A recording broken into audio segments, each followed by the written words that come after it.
Sydney Giants.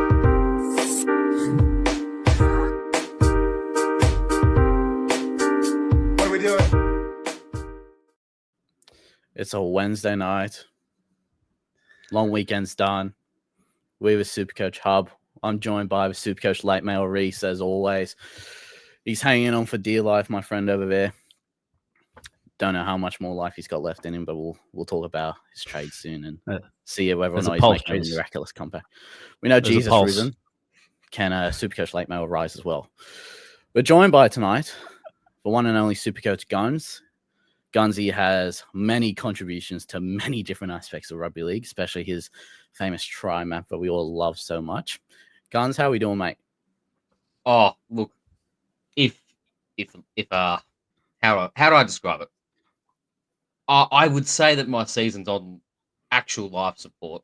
It seems to be a common thread of one step forward and two steps back. You know, anytime I do a good move, I undo it with two bad moves. Yeah. But hey, the try map's going all right, I suppose. Try map's great. Got me net positive this weekend. I don't know about anyone else, but I was loving it. It was good. We thank you for it. My bank account thanks you for it. Reese, mate, I've really got to ask you, how'd your week go? And are we going to need to call someone for some moral support for you going forward?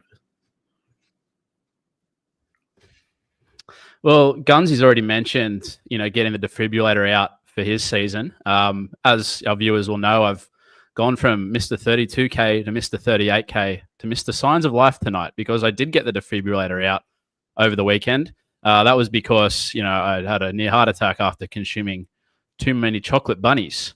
However, Sandy's late mail really stood up on the weekend and just said, don't forget about us. I know we're in the 20 odd thousands right now, but do I smell an ambush or do I smell the incense that Mrs. Late Mail gave me yesterday that are burning in my kitchen right now? I'll let the viewers decide that.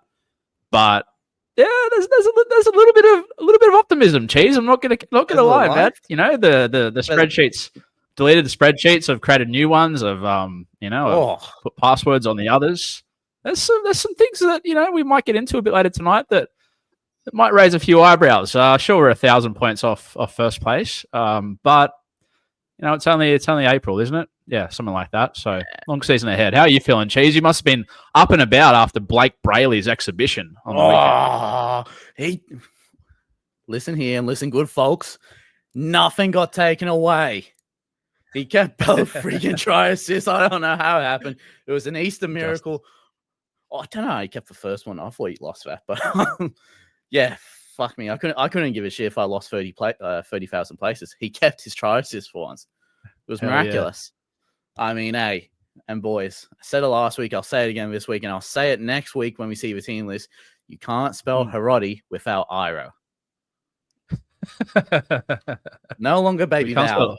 Hiroti without Hero. Exactly. Mate, I had a pretty good week. It was I brought in Pappy. I was hoping he went massive. I was just glad he didn't shit for bed. So yeah, not too bad of a week. I mean,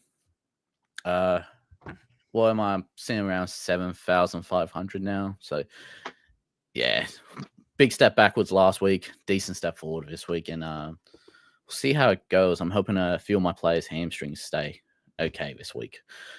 Guns, mate. Yeah. How'd your players pull up this weekend? Well, that's a great question. It's a great question.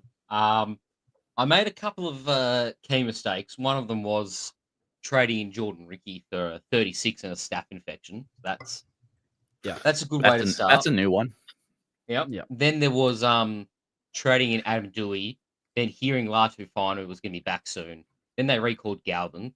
So I pivoted from trading in Adam Dewey to trading in someone on the buy in Jackson Purdue, which is okay. But it did mean that I had a crucial start sit to make, and that was Greg Marshall or Sandon Smith. And I think you can probably tell by the way I've talked with my tone this evening that I did pick Sandon Smith. And never set anyone against the Sharks, mate. First hand experience. Well, I had faith. And it was misplaced. Yeah. So there we go. 138, sitting pretty on the bench. So yeah, looking forward to this week. Not gonna lie. What does that Easter Sunday look like, Guns? You know, when Marju goes over early, are we seeing what other channels are? If the F1's on, or watch a bit of IPL, or do you sit through the torture? I got out of the house. I went outside and touched. Yeah. That's the only solution, isn't it? Go for a walk. Dog has a 6-pack, all that kind of thing.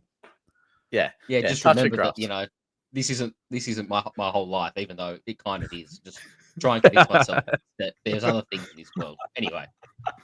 Yeah, mate.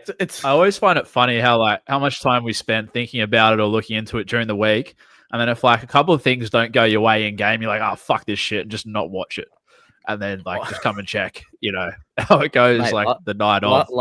And then you're like, oh, I really want footy to come back. I spent so much time last week, and I had Gaffo captain, and I was like, you know what? It's time for a busy weekend. Went out, got shit done. Okay. I spent the last 4 days of my break doing SuperCoach. Who gives a crap? Exactly. There's other things to do when, of course, you're not doing well. When you are doing well, it fully consumes your life, and you enjoy every second of it. Yeah, exactly. I remember how sad I was when I went to the movies a few years ago, and Cleary put up like a 190, and I went, I didn't get to see it. Are you kidding me? I did not get to see it.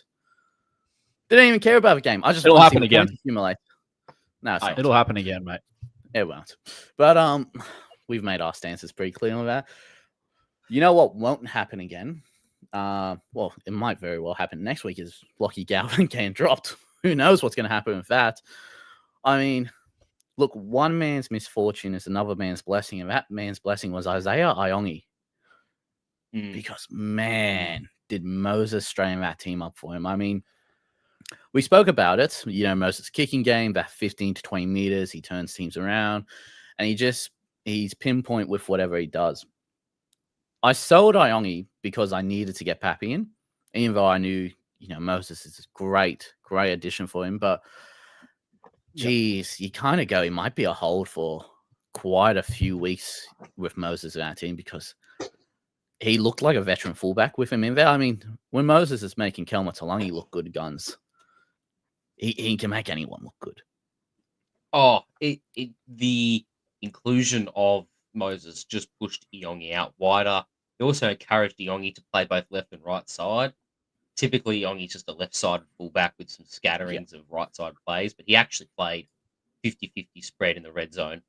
And the backline moves were just great to watch. Iongi was a massive beneficiary of those. And I mean, if you want to look into the numbers this season, like in terms of making up a case to hold him, he's got the 8th highest base of power of all genuine fullbacks. Yeah. It's higher than Pappenhausen and Ponga as well. Now, obviously, those two are goal kicking, so their floor is still higher. But, in pure runs, tackles, your tackle busts, and I suppose your offloads too, Iongi is right there with the absolute top tier fullbacks for SuperCoach. Again, 52 first game with Moses back, and he scores 2 tries, has a line break, and has a line break assist. 52 points of attack. It's got to be a sign of things to come. Obviously, not 50 points of attack every week, although I'd like it to be that. There's definitely upside there with Iongi, though. Yeah, I don't think it can really be understated how important Moses was. Obviously, that's been said a lot. He kicked them to death, just demands the ball, can get him out of trouble. But I really like the addition of Dylan Walker to that side. I know he came over there a couple of weeks ago, wasn't looking fantastic. But as soon as I always thought he was good at the Wires as well. Like when they got a roll on, he controlled that middle third of the field. Obviously got a pretty handy option in there at Hopgood as well. He's got a pretty solid passing game before the line. And if you got those kind of dudes just setting that pill in the middle, Brown on the left, Moses on the right, or as we're about to see in some clips, a bit of shape shifting, just like the Lizard, just like the Reptilian, just like Hillary Clinton, then it becomes a very easy job for Iongi or Voldemort, as we know him as. We always fawn over on this show fullbacks because they've got a really simple role. We looked at Pappenhausen ad nauseum last week. We looked at Tedesco a couple of weeks ago, even Gutho to an extent, who's now becoming Clinton Trapperson, but that's another thing. But But yeah, basically having those kind of templates of the middle, the two halves make Iongi's job easier. And man, he's got very advanced ball playing skills, like for a 20-year-old. Very advanced for his age. It's awesome, man. We saw in the trials. Remember that double pump no looker he threw out to I don't know who it was. Can't remember now. That was great. We know he's got it in his bag. Those skills don't really tend to emerge with fullbacks until a bit, a few years into their career, right? Like we've only just seen it with Pappy. Tedesco worked on it for a while. Yeah, great signs, boys. Like, I mean, you both own him potentially. Am I correct in assuming that? Yeah, I sold him last week. Of course, sorry. Yep. Guns, like, where are you thinking, mate? Like, you having a look around? What we got under the hood here, or are you? Yeah, it's a pick and stick, I reckon, with the Iongi. Wow. As I say, that backline move, it's going to bring him joy. It's going to bring owners joy. I think I struggle to see with the moving parts they've got now, the backline a bit settled. You've got, as you say, Dylan Walker distributing out the back to the halves and therefore getting it out to the fullback. It's all a smooth flowing backline move. Also, like Dylan, what was I going to say? No, Iongi. Sorry, Iongi is learned on Dylan Edwards. Yeah, for most of the Penrith success, the rise of Dylan Edwards and the development of Dylan Edwards. He would have also learnt the same things. Isaiah Iongi would have also learnt the same things Dylan Edwards learnt to get into this, to get Dylan Edwards to that fullback, the point where he's New South Wales fullback. And now we're seeing the fruits of that development right now for Parramatta.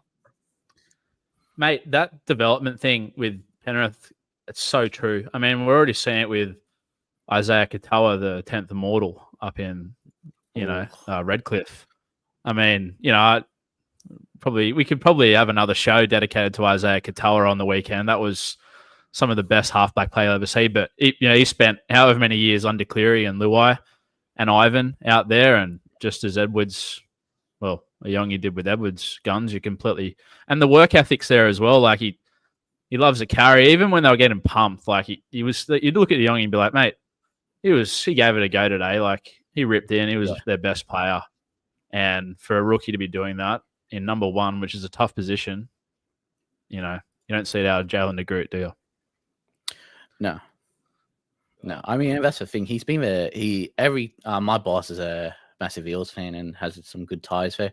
And after every game, I go to him, you know what? You guys were bad, but I was like, Iongi, man, that's a star we're making. He's the shining light of our team. And I think the thing that has been so good about him being in Edwards and that systemic team of Panthers and that culture is that he always has that goal. But you saw when Moses was there, he kind of understood that, okay, great, I can kind of step back and play what I'm seeing now. And just, I feel confident because I've got Mitch Moses there where if I stuff up this play, he's coming back and he's getting us, straight back to a point. He's getting us in good field position. Whereas, playing for Volkman and Matt or Hawkins, if he stuffs up and Hawkins is on the pressure, kicks out. It's small things like that where you're probably not thinking of players doing this, but we spoke about it early in the year with Keanu Kinney when he attacks the best defenders just to take that kick pressure off. It's things like that. And you see with Iongi, he's very smart for his age, and his football knowledge is just, it's better than what we saw with Katoa last year. I mean, I was on Katoa last year. We were a year too early, and you look at him now, and the game slows down for him probably more than it should at his age. We should see this at 25, 26, when you see those players start going, great, the hips are turning in, the feet's this, the spacing's there. He showed on the weekend, he already has that mindset. It's just whether or not he gets the opportunities to do it. So Iongi's just, you hold him this week, surely. If you waited all this time, you finally saw what you want to see. You hold him, and then you probably reassess come Origin team list and go, can you do it without Moses still? Well, that's the question, right? Like he's got a 58 break even, I think it is, or 54. Don't sue me if you get that wrong. Then they play the Sharks, who Cheese has already said is a must play, even a VC option against your Cronulla Sharks there, Cheese. A game that you most likely will be at. Straight captain. Then into the Fins. It's magic round. We'll see. It's magic round. We'll see if I wake up. Yeah. Pulse check on the Cheese. Not Brandon Smith either. Yeah, Finn's Newey. Yeah, my I wrote down here no Moses Origin ? And he's already made 250K. I guess like I don't know. He's out of my team right now. Look, do you actually want to get into the clips and we can talk me back into trading him back in? Okay. Bring up the clips and let's figure out what he's doing so well that we haven't seen fullbacks do at his age before. Because again, most of the time, I think we were so blessed with players like Cleary and Pappy when they came up young that we expect them to be doing these amazing things and scoring these high scores. That's not realistic. We're seeing this a lot more now again. You know, the game slows down, players aren't having all these attacking sets. But Isaiah Iongi, he does the little things right that's above his age. So I'm very interested to see the clips you've pulled up. So I'll just I'll do so again, budget cuts here at the breakdown. You know, where we don't have a teleprompter behind us, but we'll make. But hey, if we win with 50K, watch out for next season, guys. Yeah, we'll be in the Fox Sports studios on Channel 502 with Buzz Rothfield. We can pay the copyright fines, man. Yeah. So we've got left post here, Riley Smith, obviously the hooker. Now, what's interesting is you've got Dill Brown first receiver, and that's going to be pretty much on the bottom of the screen there. That's Moses trailing out the back. So I'll let this one play out.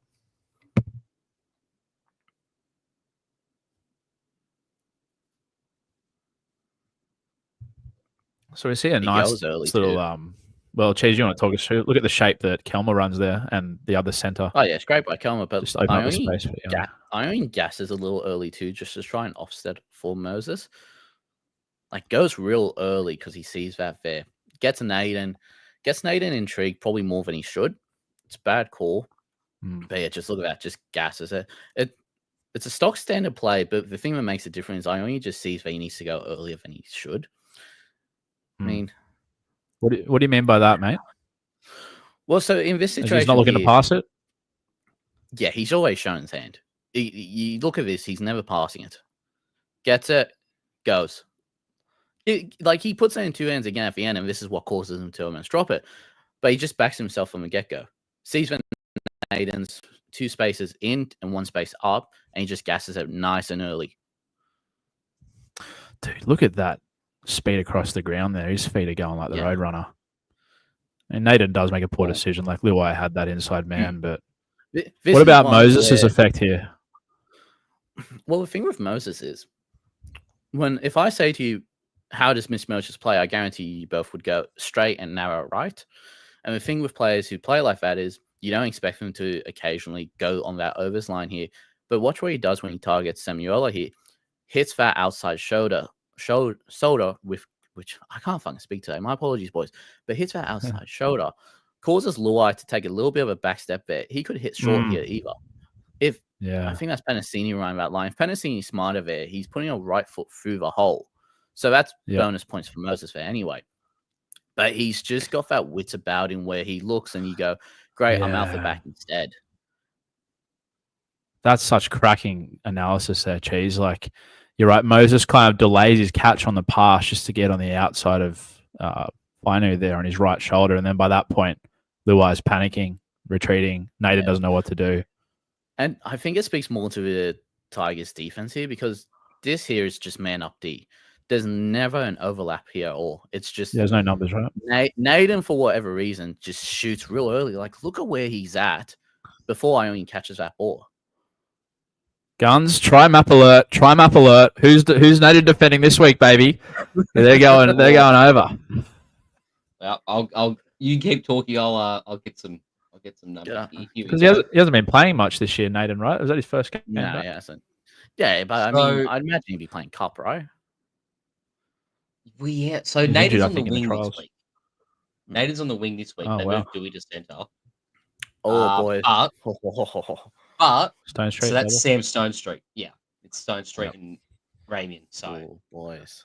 And who feeds them the ball, by the way? I think it's like Nico Hines, I'm pretty sure. Yeah, that's where the light bulb pops off when I looked at who we were playing this week. Yeah. I mean, sometimes he feeds them the ball. Yeah. The other thing I noticed when I was watching that little play, it's similar to the one that the Warriors did back when they were really successful a couple of years ago.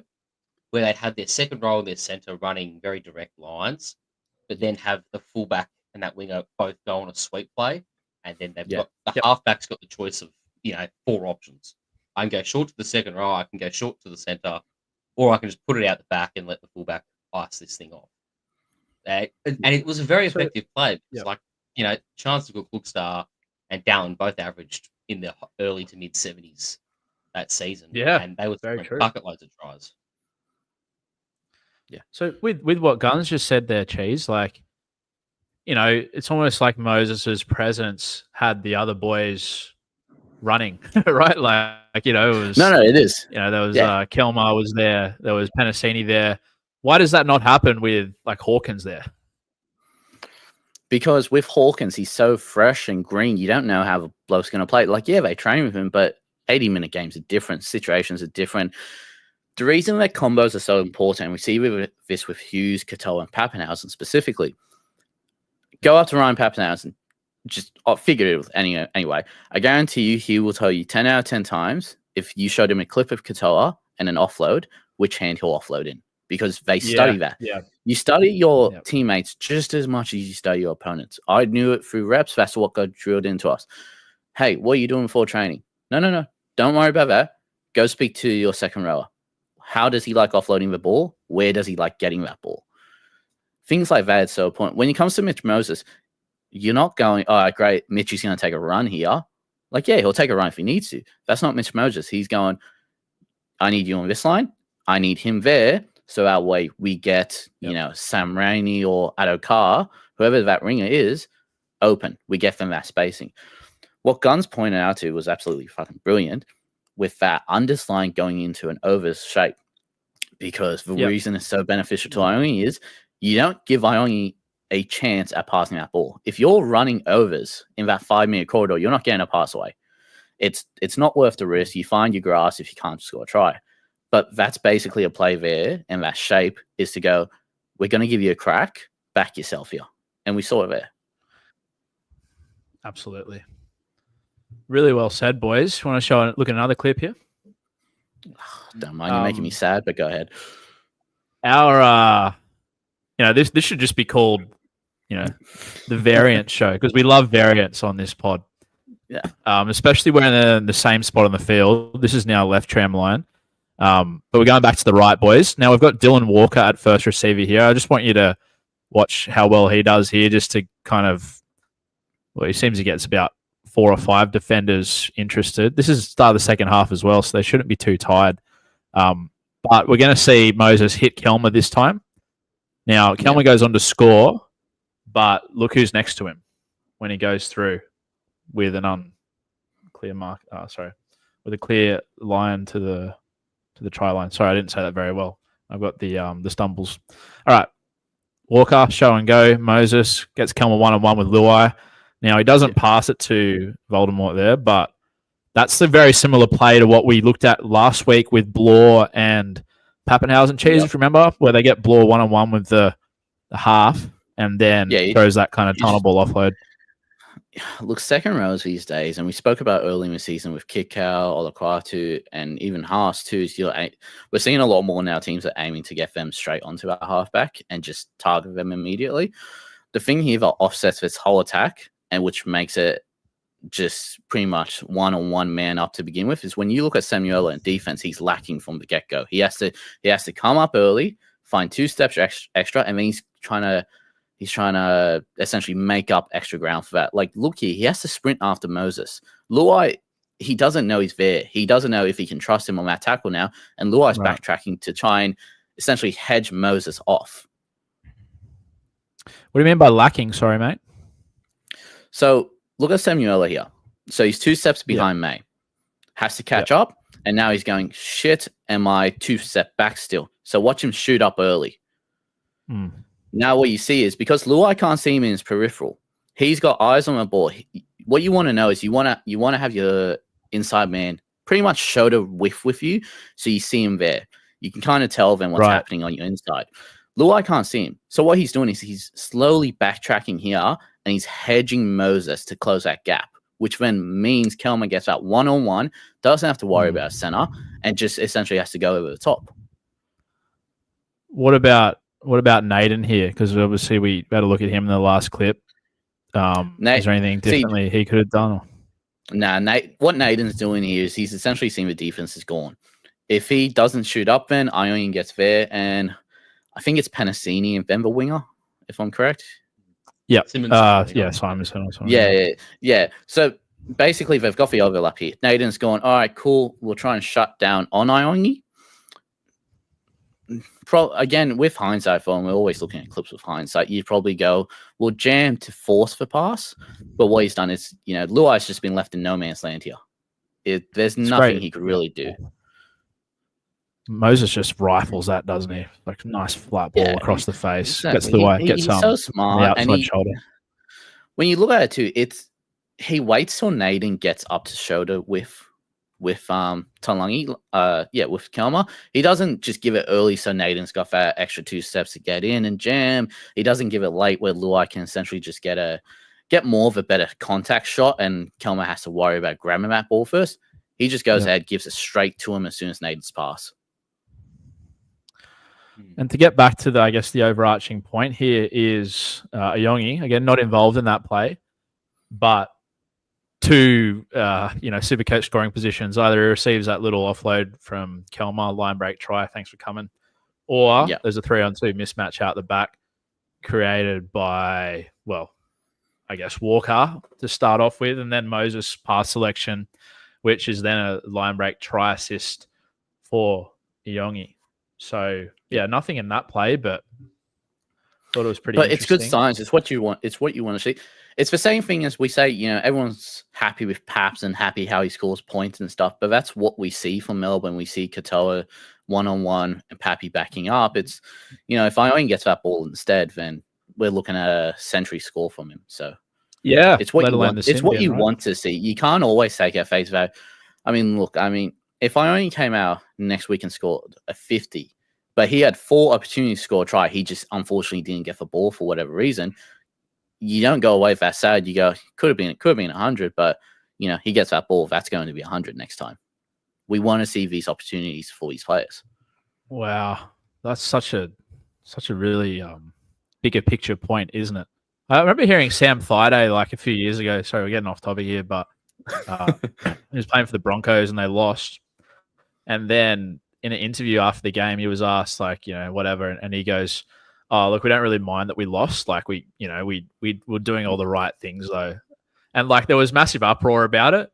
I kind of got what he meant at the time, but it makes sense, right? Because it's they're just getting the positions, they'll back the percentages more often than not. It will come off. If it doesn't, it doesn't. But I guess that's kind of what you're alluding to there with Iongi there. Yeah, exactly. You want open. Think of it in basketball for a sense. You want your player to have open shots. You don't want them taking contested layups or contested shots. You want them to have the best opportunity to score points. Yeah, you want good looks. That's what we want to see for SuperCoach as well. Obviously, we want for high schools and stuff like that. But someone like a Jason Saab, for example, he sees good looks every now and again, but he needs good looks. Whereas with Iongi, he doesn't need the good looks to be a good pickup. But the good looks come, and he's, as Gunn said, he's a pick and stick. If he gets these good looks, you could probably ride out Iongi for most of the season as long as Para playing good. That's the thing. He's in those opportunities. Now, we'll go on the other side of that. Oh yeah, you got another clip? Sorry, one more, boys. One more. We'll move on. Now this is left side of the field. Now we've been going right so far, right wing, kind of like my party, the Republican Party. We're right wing, but we're great. Now we're going left. All right. So we're middle of the field where Walker again, first receiver, just holds it up nicely, and then obviously it's just through the hands from there. But look who's there, baby. Look who's there as a sweeper play. Bang, there he is, eyes up, sums it up through the hands. And what I love seeing out of any bloke who starts a break is he follows the ball. The ball, falls over the line. At this point, I'm thinking 150 for Iongi as an owner. I was up and about in the living room, doing a jig. Yeah. Wasn't feeling too well. Actually, this brought me back to health, this try. But, yeah, what do we make of this, boys? It's simple. It's effective. The thing that impresses me finally here is he doesn't take it on. He just knows it has to go through his hands. You know, who's lacking there? Is that safe off? Was it Dewey? Dewey? Okay. Dewey's so Yeah, slow, man. Jeez. Dewey thinks he's playing touch. He's going, yep, great, we've got him. But like that's the thing, you know, you want to see your player make smart decisions like Iongi. And it's a credit to him because he just goes, we'll go through a hands here. We've got speed on the outside and we just have to back up. Like he does. And that's the thing what you said. He backs up. That's the most important thing about this play because if he just stops, there's no try here. There's no points for him. You know, you want to see that Dylan Edwards type of follow-up. And again, he's been bred like that. Yeah, there's also just counting the numbers there. They've got I mean, probably pretty obvious to most, but they've got a simple 6-on-5 overlap over that side. And as you touched on, like it's just got to go through their hands, doesn't it? And I mean, the timing, he draws in Taruva enough to create the space. Taruva and Toa enough to create the space so that, you know, it's very straightforward for Sean Russell. He literally catches and passes and boxes away. Yeah. You're right, Guns. He releases it just at the right time. You know, any earlier, it's probably shut down. We catch and release. Later, he gets hit by Dewey. Yeah, or it gets pushed over the sideline or something weird like that. Thankfully, Dewey's, you know, on bloody wood stilts for legs, so you know, there's no way that's happening. Season. Yeah, it's No, look, he again, credit to him. He's playing years above his age, and I think that's something people need to take the SuperCoach classes off when he gets these low scores. He's still doing things that you want to see. You know, he's too cheap for me to essentially crack the shits with him to trade out. Holy shit, man! You give me a lot to think about here, Guns. Here, Cheese. I was, saying sayonara, Voldemort. Thanks for the money, baby. Thanks for the 250. Thanks for the G's. But bloody hell, that looked pretty good, didn't it? I mean, he didn't have to do a lot, but he's got everything in his kit bag, man. Yeah, safe. He's a safe player, man. He just does 1% as well. But Guns, throw to you now, mate. We'll look at the other side of the team. Jaden Campbell, he's we got news he's out for quite a while. A lot of cash there to sit on a pine in a position that's I would say, and I think majority is going to say, it's a pretty dead position. It's just hasn't been that upside a lot of us want to see there. Look, mate, Lachlan Galvin, we know the whole conundrum and everything that's happening. He's been recalled after being told he's not getting recalled. It's a interesting scenario in Tiger Town, mate. But do you want to talk us through who do you reckon is Lachlan Galvin a possible replacement for JC? Do you have any other players in mind? Yeah, so I've got 3 players. Galvin is one of them. I'll get to the other 2 over time. But if you go to the averages, I'll start pretty simple. If you go to the averages at 5'8", who should pop up in third position? Lachlan Galvin. Now, admittedly, it's Jaden Campbell at 72, Cameron Munster at 71, and then Galvin at 62. So the drop off from the big 2 down to Galvin is quite a lot. Yeah. Now, in saying that, Galvin does have the second highest floor of all 5'8s. He's got the second highest base and power. I think it's 38.5 from memory. So if you're looking for just solid scores at 5'8 whilst Jaden Campbell's out, could be the move, to be honest. Also, it's a timeless adage. Players playing for contracts always play better. And just in case you haven't heard, I think Galvin's playing for a contract. So might be something to that. And the other thing I noticed is that he's heavily involved in their attack, which, you know, you think about it and you say, oh yeah, that makes sense. But outside of round 1, he's had a try involvement in every game. So he's got off the top of my head that he's got plenty of touches. Yeah, 6 try assists and a try, and as you say, plenty of touches this year. Yeah, he's Lord and above. I mean, round 1, Galvin 60, Luai 58, and going further on, 56 for Galvin, 42 for Galvin, 54 for Galvin, 53 for Galvin, and Luai's highest was 42 going off that. So Yeah, all over the ball. Ain't he? It was his team. Yes, and that's right. And then when you looked at the Tigers' attack last week, and Dewey doesn't have the snappiness to do it anymore.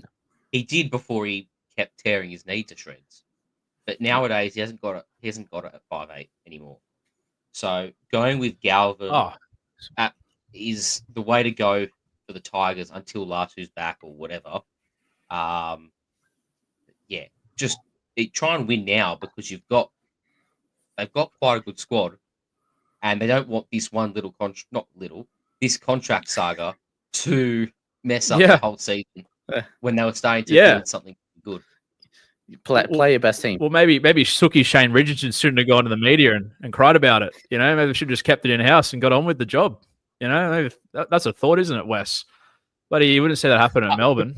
You know, they'd probably just deal with it internally and get on with it. But we could do a whole podcast on the leaked text messages we've seen lately. I mean, there's a whole lot going on there. But yeah, look, I love the Galvin play. Yeah. No, go ahead. So you reckon he keeps the spot? You reckon he keeps the spot, Guns? Oh, look, I couldn't tell you. I didn't think Gavin would play another game for the Tigers this time last week. Right? And that's why I probably got him third of these three options, because although the numbers say he'd be the best option, the job security is so crap, and they really do like Bartu there. And you know, as soon as he's fit, he could just jump straight in. We just don't know. We just do not know. Mate, literally job security as well. I know we always talk about that, but like his actual job is feels fairly unsecure. He's going to have a job after next week. So yeah. It's look, Guns, on Galvin, could you coming up against the Sharks with a 75 break even, could you essentially wait that 1 week to see if he's named again and then go JC to him, or is it then do you just wait for JC? It just depends. I think obviously the reason there is an assumption here that you're choosing to sell Jaden Campbell. He is $700,000, and we're at the point in the season where you've got trades. However, the one argument against is that you don't actually really have that many options to trade in. Like if a guy who was out of the club 7 days ago and has just miraculously been called back in because they sucked so bad on the weekend is the third best option in the position, well, says a lot, particularly when options 2 and 1, option 1, which we'll get to soon, had a 3-round average of 20 to start the season. And option 2 also has job security issues and didn't play to start the season. So we're all over the place in 5'8". So maybe, could be some common sense in just holding Jaden Campbell or nothing out the position for the time being. I'm not a big fan of nuffs this early. And I don't know about you, but there's $700,000. I need to free up some cash. Yeah, it's a lot to sit on a pine. You said you had 2 more options, mate. Who are the other 2? Yeah. Well, Kyle Flanagan. Luke Brooks. Yeah, funny that I did start with him last year instead of Lockie Galvin. So it says a lot about how I've been going for the last 2 years. Anyway, Blaze Talangi is the second option. Anyway, sorry. Yeah, go ahead. Okay. The Panthers 5'8". They've been actually, despite complaints about Cleary's halves partners this season, they're getting 30 points a game in try involvements. Jack Cole was doing it, Blaze was doing it now as well. Yep. And which makes sense when you think about it, because Casey McLean scored in every game. Jenkins has had his little hot streak as well. Who else? They've had Brian Toto over there before the hamstring injury too. So they're scoring quite a lot on that left edge. And Blaze Talangi is basing all right. Like, because he's new and inexperienced at 5'8", defensively, teams are running at him. Like, he's making 25 tackles a game, which is just putting his base up to, in and around that 30-point mark. He's also 5'8" center wing. So if he keeps pumping out these 60 scores, which he's done for 3 games in a row, and maybe with the Panthers starting to improve, we start seeing that tick up towards 70, could move into your center wing spot and be a nice complement to your Ruben Garricks, your Greg Marjus, and, depending on what you decide, Dylan Lucas potentially as well. So there is long-term and short-term appeal behind Blaze Talangi. And so I guess the question is, do you think he holds out Jack Cole? Thoughts? No. No, I think they're a worse team with him on the field, to be honest. Like again, I've played 0 NRL games. I just watched it from my couch, but a bit of a ball stopper. Look, J. Cole was looking pretty good for a while there, but they've signed him for a reason, haven't they, boys? You know, like they're not signing to play fullback. They're probably not putting him on the wing like he was at Para. He was pretty defensively suspect there. Well, I generally love watching Blaze play. Very exciting. Run first, breaks tackles, kind of like a smaller version of Fletcher Sharp in a way, I reckon. Yeah. Yeah, great pod. I wonder if he'll play fullback throughout the Origin period when Edwards is out, or do you reckon they'll just chuck Laurie back there? Probably Laurie. Yeah, it depends. Laurie was pretty rubbish in the couple of games he's filled in, particularly the last one before he got dropped. That he was pretty poor there. But that was poor. You know, Penrith typically just have trusted Dane Laurie to be the backup the last couple of years, so they'll probably stick with that. Yeah. But yeah, like outside of the job security concerns, I like the actual numbers from Blaze this season, and the base is all right. Yeah. The dual position's really good. So currently, he's in my side. He's in my side currently. It's a great pickup. Replacement. It's a great pod. I mean, that we spoke about all season with Cleary pretty much. It's the way his role is now. It benefits Blaze Taulagi, and Reece, to your point, he's a bit of a ball stopper, but I think that's what is going to keep him in that team, because Luai was essentially the same. The reason Cleary's always been so good is there's a threat on the other side of the field in that 5'8", and we didn't really see it with Cole. We saw the playmaking side of it with him.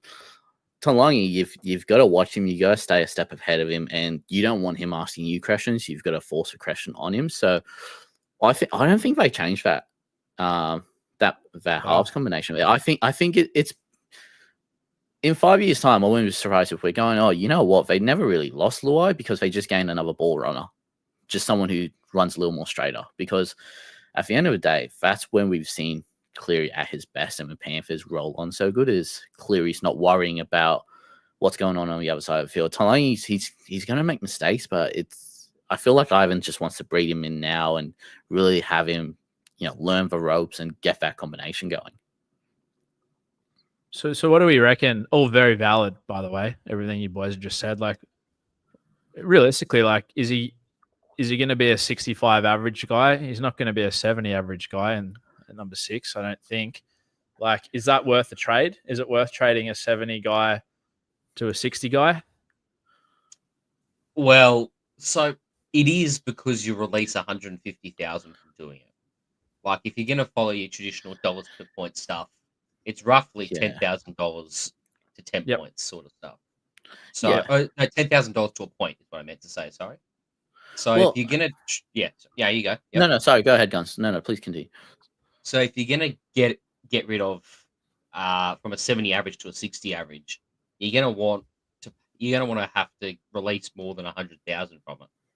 And so in my mind, you're getting value.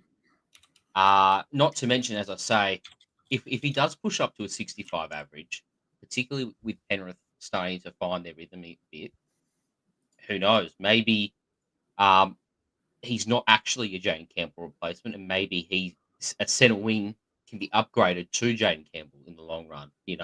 Like a Hiroti. If you paired Hiroti and Billy Smith in 5 weeks' time, although Hiroti's probably not playing in 5 weeks' time, just as a hypothetical, you could pair 2 centre wings, and you could go down to a cheapie and up to Jaden Campbell in a couple of weeks. Wow.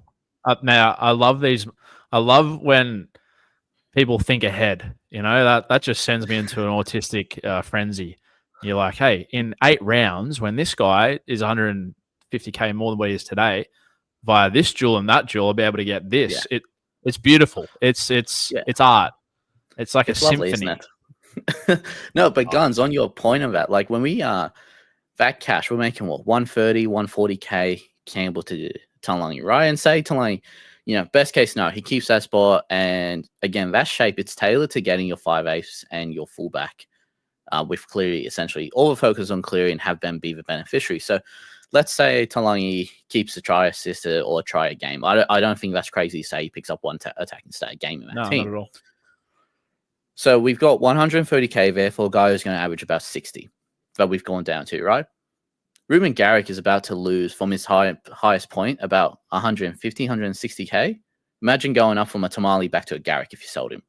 So now you're like, you're losing that, 10, 15 average from JC to Talangi, but then you're getting someone like a Ruben Garrick where that ceiling's just, it's astronomical. It's great. So it's always about what you're going to do with that money.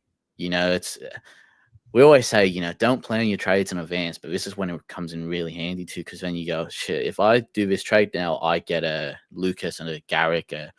You might even be able to work your way up to a premium fullback in Iongi in a few weeks. It's just, that 130k puts you a long way, gives you a lot of options.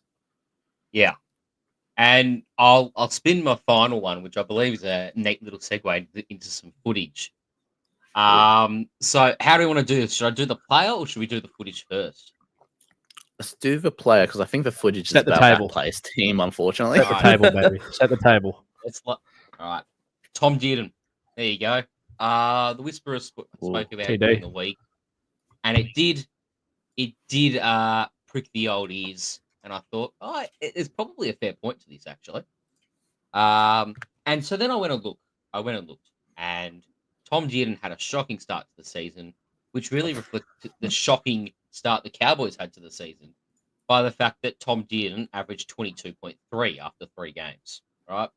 Yeah. Never really been his style of play to be such a poor SuperCoach scorer. He's typically, in and around your high 50s to mid 60s sort of average. Yeah. Last year, 61 average.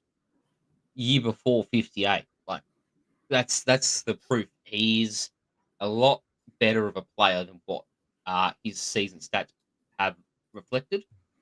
And when the Cowboys turned that form around, Dearden's form also turned around. So they've won 3 in a row. In that 3-game span, he's averaging 64, which is a remarkable improvement on the 22 from earlier in the season. Now, he's probably overvalued based off his season average at 540,000, but we're sort of looking in the moment right now at a 64 average for a guy at 540,000. It's pretty good. Not to mention, he's on the golden left edge. Jackson Purdue's been on fire. Murray Talangi's been on fire. Scott Drinkwater's loving going down that left edge. You pair those 3 up with Tom Dearden as well. Oh, it is heaven on earth for Cowboys fans. And for SuperCoaches as well, because Jackson Purdue is having a blinder of a season. The one that got away. There's always one cheapie you trade out too early. You go, he's not going to do anything. And mate, he's about to touch 600k almost. Like, jeez. That left edge has just turned a whole new corner, and it's again guns. It's thanks to Dearden. His form just shows, the change they've had. And the Cows left edge. Yeah, no, you go, mate. Oh, sorry. And there's also the appeal of Cameron Munster's back for Queensland this year, which means he's not playing Origin. Dearden. Now he'd probably still be there or thereabouts in the squads potentially. Yeah. So there is a bit of a caveat to it when I say he's not Origin affected. He could still be an 18th man candidate. Now, the other thing on that though is the Cowboys only have 1 bye in the Origin period, and that's around 12.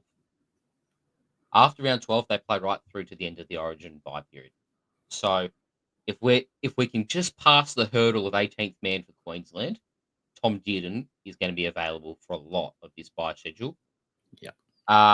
And then I suppose the question then is, do you take a punt on Dearden being around, or do you just go, Blaise Talangi is not going to get any rep selections? I'm just going to stick with him. Oh, mate, honestly, you've laid a great case for all of them. I'd rather just take my chances with Adam Douey doing 45 a week and just not burn a trade on 5'8", to be honest. I mean, I'm doing the same. I've got Metcalf still. Yeah, look, if your backup is, well, I was going to say anyone not named Adam Douey, but that shoots myself in the foot. you probably have a look around. But yeah, fuck, I don't know. 5'8's just we already kind of said that. There's the blokes who do 70, and there's the blokes who are the rest who are nowhere near Munster and JC. And yeah, look, I guess from a cash flow perspective, it allows you to make other moves. It makes absolute sense. But look, that Dearden point is fantastic, especially that Cows left edge. They're humming deluxe, and they're going to be running out probably the worst defensive edge in the NRL at the moment this weekend, which is the Gold Coast Titans' right-hand side. Would you boys like to see a couple of clips of the Canberra Raiders pulling their pants down? Yes, please, sir. Why you bring me up to? All three of those options are so valid. I just hate the fact that we're going because they all have a future question mark. Because where is Galvin in the team next week? Does Dearden play Origin? And what happens to Taulagi when Cleary's not there? It's just, I hate it because they're all three good options. I mean, that's the only problem. Come on, Richo, get the Galvin situation sorted, mate. Yeah, come on, you suck. What about Wishart? I mean, he's 370k at the moment. He's obviously averaging 40. No Harry Grant, so him and Garlic sharing the hooking duties, kind of playing as a 13. He'll pump out 45s. You know, if we want to talk about going from a 700k guy down to a 370k guy, that's a shitload of cash flow, and he's going to give you 10, 15 points less per game than what a Dearden might. I don't know. And then there's Origin cover if Munster goes. He plays 6, injury cover. Wishy, like, I don't know. It doesn't excite me a hell of a lot. But if you wanted to go full downgrade. Well, yeah, speaking on the full downgrade option, had it not been for the fact that Cody Walker might miss this week, I would have gone him at 350k. Yeah. Now, he's been rubbish. I know, but it's you wouldn't have done it's just so cheap. There's no way it just stays at a 25 average for the season. It's so cheap for a guy who could get 60 in one game just from feeding Latrell. Yeah. It's like, and he doesn't run as much anymore, but he's still got the typical engaging the line and having the presence of mind when to execute the pass, and when on the rare occasion he just has to tuck it under the armpit himself and run it. Like he's still got that instinct doesn't go away. He's still a very instinctive footballer and still runs off that instinct. It's just that Souths haven't really created opportunities for him this year. That's the reality. I'm going to throw my Cody. own cheeky one up here. Yeah. Go ahead, mate. I'll throw up my cheeky one in a second. I was just going to say, Guns, the reason they haven't made is because he didn't have a preseason. He didn't run until early March or late Feb, apparently. And he's done both his hammies at training yesterday. I don't know if we're going to see him much at all. And to answer a question from Levi in the chat, Jai Gray will be playing 6 this weekend. Latrell's going to be playing fullback. That's what I'm reading, which kills, obviously, Trell dual status era. Just need one more game of 5'8". Surely they just tuck him there this week. If he gets 5'8", dual, that is an absolute game changer for the position. We'll see Guns in 2 weeks on the potty going, all right, so JC replacement, though he's back in 2 weeks. Yeah. Yeah. Dearden to Trell. Dearden to Trell. The sick thing is you're offering up to get us, awfully close. Yeah. You would get awfully close to getting Dearden to Trell in a couple of weeks' time, I reckon. Yeah, and to break even too for Trell. Absolutely criminal. Fuck me, man. Like if Trell goes 6, again, we're not endorsing. You know, if Trell gets for number 6, you buy him as a number 6. We're endorsing Trell gets for number 6 for SuperCoach. You buy him as a fullback and place him there because he's been, he's been all right at 5'8", but then we see at 25 against the Bulldogs, which at fullback we likely see a 50 from him. So 146 break even for Latrell. If he gets if he gets a 64 this week, rolls into a 129 break even, and he's under 650k. Like it's absurd to say KP, Walsh, and Latrell are all going to be under 700k, all within that same kind of time span. But so we don't go Latrell. A little cheeky one I do like is CHT. He's just got that base there where you just go, all right, cool. He's going next year with 50s. He's had an attacking stat each game. He's got that nice little roll on. 477k. I mean, it's just you don't have to worry about Origin with him because he's not allowed to play. So, and he's got all right bye coverage. So that's just a little cheeky one there. Now, the only caveat to that, and it's a superb pick, but how sick would you feel having 2 Warriors halves in your 5'8" spot? You'd feel like the dirtiest man alive. You'd feel like you've got the plague if you had 2 Warriors halves in your team. That would but if you don't have Luke Metcalf, he's a nice pickup. Yeah, perfectly fine. It's just it's just seeing them both fair. Yeah, it's nothing to do with the individual players of Chanel Harris-Tavita and Luke Metcalf, but having 2 Warriors halves or 2 halves from the same team in the same position, and never goes well. It makes me feel sick. Yeah. Anyway, I believe there was some videos. Maybe. Do you boys play draft? I'm guessing you do, right? Yes. Yeah. I don't know what your draft strategy. This is my first time doing it this year, but my draft strategy was like, I'm just going to punt on halves and hookers and target center wings and whatever. Everyone is not those 2 positions, and it's worked well. I'm actually going quite well in draft. Anyway, this isn't a victory lap podcast, but fair income. We're talking about Chanel Harris-Tavita. We're talking about fucking whoever. There's all these scrubs, mate. There's dead set 50 halves in SuperCoach. Half a dozen of them average over 60. I don't know why we're worrying about burning a trade on it. To be honest, like if you got that backup dude who can do 40s, just wait until JC comes back. The Titans are probably lying as well because they said for Peter to be out for a month, but he was only out for a week. You've got for flex position anyway. It's not like previous years when you're stuck with a shit half 5'8" score or anything. I mean, yeah, it's a 40 will drop out. It's just one of those ones. A 40 will drop out. You'd hope it drop out, but you never know. So it's I think it's team dependent. But we have some clips, I believe, of that electric Dearden edge. Is that correct? Yeah, absolutely. So in the last 2 weeks, the Titans' right-hand side defense has conceded 8 tries, guys. Hutto Young with a double. And we already looked at those Saints clips a couple of weeks ago, Cheese, if you recall. Was it last week? Where, remember how they showed all that shape that Gutho didn't get a part of? It was just used as the decoy. Yeah, they essentially used for Titans as a training run. Pulled them apart. This is the same team that Drinky and Purdue and friends will be going out. So we'll just roll a few clips here. Enjoy.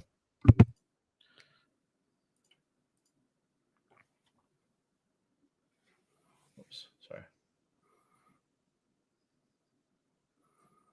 So we're kind of just in the middle of the field here. But by the way, let's just say this is one of the most beautiful plays of rugby league I've seen in years. I mean, oh man, I love a wraparound like that. Oh, it's textbook, isn't it? I mean, Tamale, get that cash, son. 600k Tamale.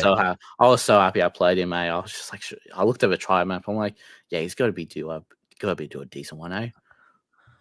You'd have been loving it. Who's that center there? Is that Kelly? He's below the shop there, isn't he? He is being. Is it or is this Sami? Oh, Sami. Yeah, sorry. His number 5's on his back. Yeah, Sami. Yeah, look, I mean, it's shit because I would love to see this play against the Dogs team, and it's a great play no matter who they play against. This is just for.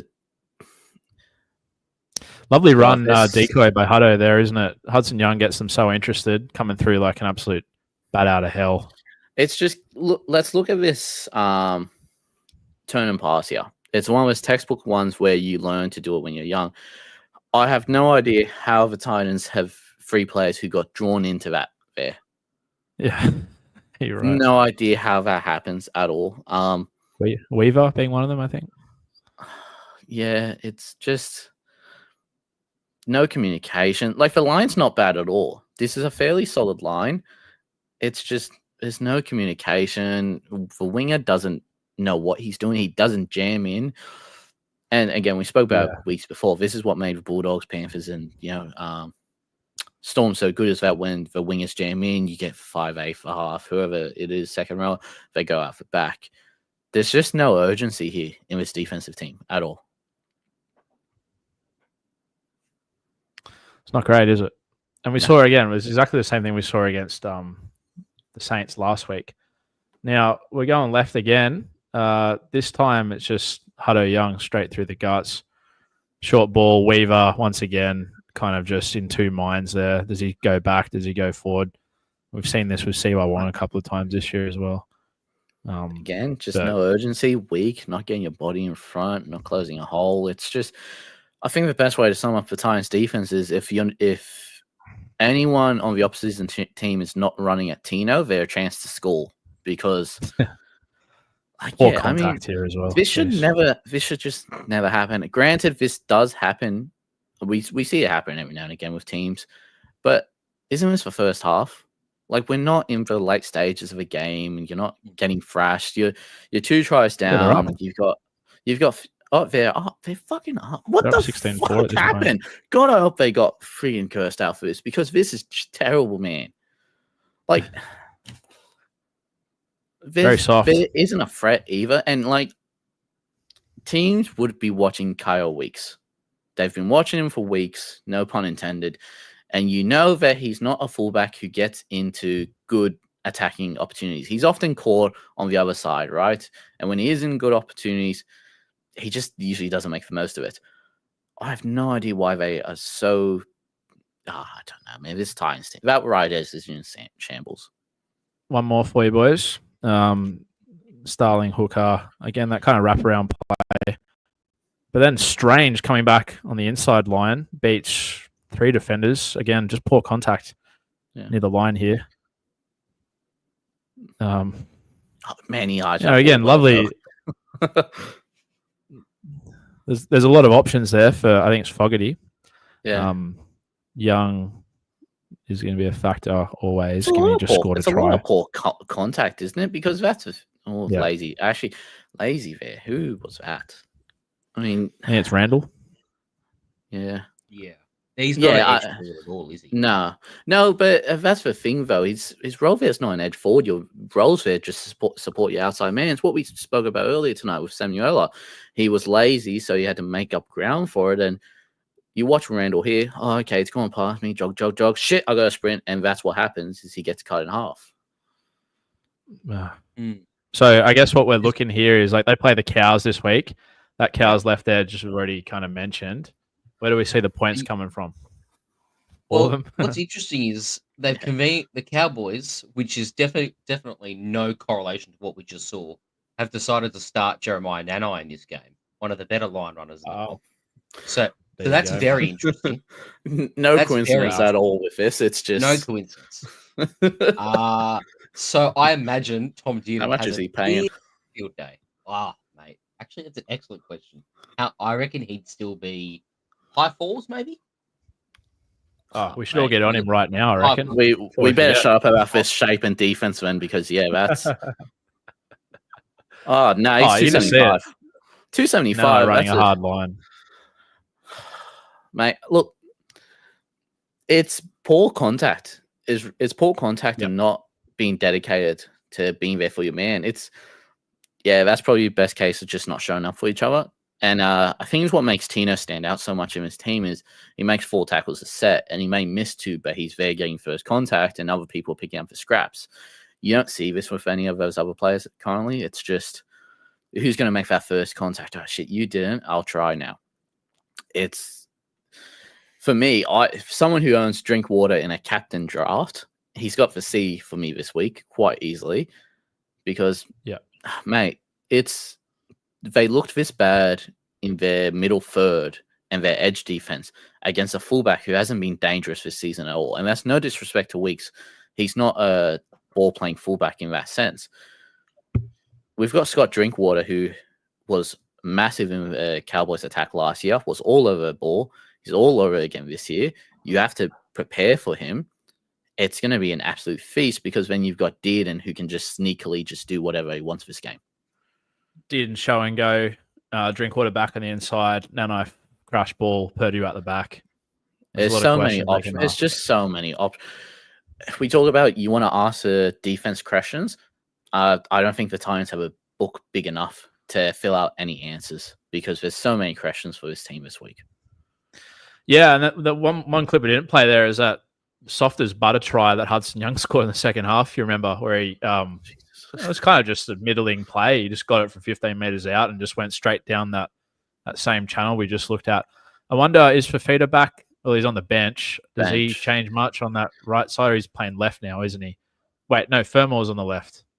Well, yeah, Fermor's on the left. We don't know. Like, I mean, Fafita on the bench, he could come on to a different side if there's an injury or anything. It's one of those unfortunate ones. You just don't know what side he's going to come on to. But again, even then, we've seen Fafita clips early in the year, and he hasn't been lazy. He's just been dumb in some choices, playing for penalties, going low contact when he's such a solid high shoulder defender. The defense has been quite bad for a lot of players this year. You boys both have Drinky in now or Purdue? Or I know Cheese and I don't have Purdue. Guns, you look like you got a little smile on your face there, mate. You're licking your chops about what's counting the cash on Saturday. Well, so I mentioned earlier I had the problem where I did have Dewey, then I heard Latu's back next week, so I thought, okay, so I can't really roll with Adam Dewey, and this is on Monday morning that I did this trade, so it's either I change to a Parramatta back line or I just pick someone from the Cowboys, and lo and behold, Jackson Purdue was there, so I do have Purdue. I have Purdue, and I'm gonna be really enjoying watching him in this one. He better not turn into a bum like he did the first 2 games. That's all. Yeah. No, I think. Look, if you turn into a bum against the Titans, man, you better watch out. Make sure you better watch out Teamless Tuesday for your job. But Cowboys this week, Purdue, Dearden, Drinkwater, Dogs next week, and it's just Kiraz is on that right side, but you imagine they'll just hammer him. Hopefully. You go into the Knights then in round 10, Marzu, Lucas, Sharp, KP, and we spoke about Dylan Lucas and that, his attributes, and that left edge was absolutely electric when he was playing. There has to be a correlation because they've gone away from it. That would be fun. And then you've got Tamale in round 11, and then time to get the bye. Yeah, so we are gifted with so many nice cheapies and SuperCoach relevant players against these Titans players for the next following weeks. I mean, could be floodgates. That's a great point. Yeah, like as in hold on to Tamale for sure. Even just for that matchup again, that doesn't really change. Tamale's cash flow now. It's just him having that big score allows you to hold on to him. But I will say this: they do play in round 9. The Raiders, that is, they play the Storm, which is a magic round, and then they play the Dogs the week after. That's at home on a Saturday arvo. I actually like Tamale in day games. I was looking before, he averages. Well, all of his big scores have come in day games. I don't know if he just runs better. Bad vision in the night, maybe. Yeah, he does have his glasses on. It's interesting with Tamale, though, because you mentioned it, Dolphins, Melbourne, Bulldogs, teams you don't want to really play a center winger against at all. And then he gets the Titans, though, but then he gets a nice run of Warriors, Roosters, Souths, and then he goes on that bye. So he plays that first mini, he plays a major. You might get a cash stunt for maybe that that Titans game, but then if he goes big again, you ride him out to a bye. Mate, look, to be honest, as soon as he's 600k, he's gone. His days are numbered in my side. So let's just hope he gets there next week and I can fuck him off respectfully. Love him in draft, though. Might bring him in draft as a captain. That's against the Titans. But yeah, that Knights, a good question. I had a few questions I had come through were concerning the Knights boys. This one comes here from Jay. Jay says the question of the week is a pretty simple one. Obvious talking point with Lucas's hamstring injury. Is it better to get him in before his price rise this week or wait to see his minutes / how he looks? So we've got Tom Cant on the bench. We've got Dylan Lucas coming back from 5 weeks on the sideline. I believe he has a history of strings. Cheese, is that correct? The break even. I couldn't tell you. I think he's had a hamstring injury in the past, but I wouldn't know the extent to it. Yeah, it's interesting. Yeah, the question is basically like his break even's 22.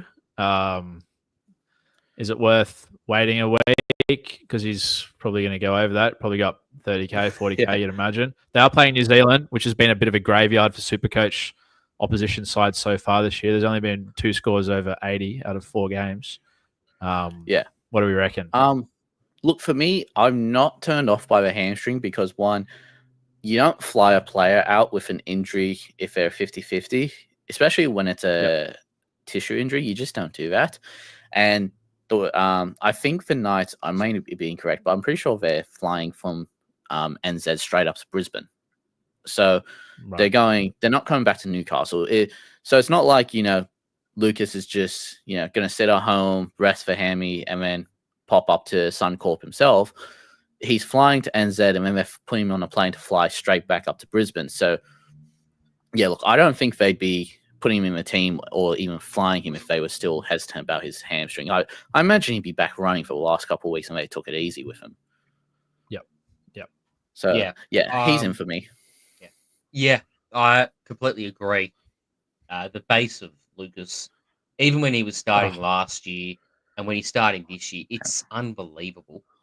If you're going to compare it against centre wings, which feels cruel, but you can do it, it's the number one base for all centre wings, unsurprisingly. Number one base in power. Now I'll give you the numbers. Okay. 58.5 pure base this season. Oh, God. Let me turn the candles on, baby. Like, he's extraordinary, isn't he? Oh, God, he is. God, he's good. And it's 66.5 in base and power.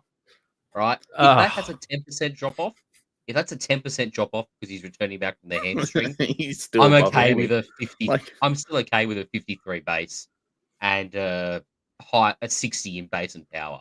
That's fine by me. I'm okay with a 10% reduction because that is still absurd numbers. And then there's the fact he plays on the one area where the Newcastle Knights might consider scoring a try, and that's on the left edge. So, yes, I'm buying him. Yeah. No, Reese, let me throw this to you. All right. We spoke about him in depth. That left us. We spoke about that nice left in depth for weeks, from the trials to the first 2 games, because we talked about Ponga shape with Sharp, and it was fucking glorious for Dylan Lucas. The short balls with Ponga were just unreal. And I'm sure we all remember how he got credited a try assist or a try contribution for playing the ball off a friggin' line break. Like, that's right. Yeah, fucking hell. Like, I mean, clarify, because that actually happened, didn't it? Yeah, quick play the ball. Like, the scorers have gone there and gone, yeah, no, he deserves a try assist for that. I mean, it's a whole new play, but that's Dylan Lucas. So I don't know what other player gets that. I think it's been taken off, rightly so. But mate, it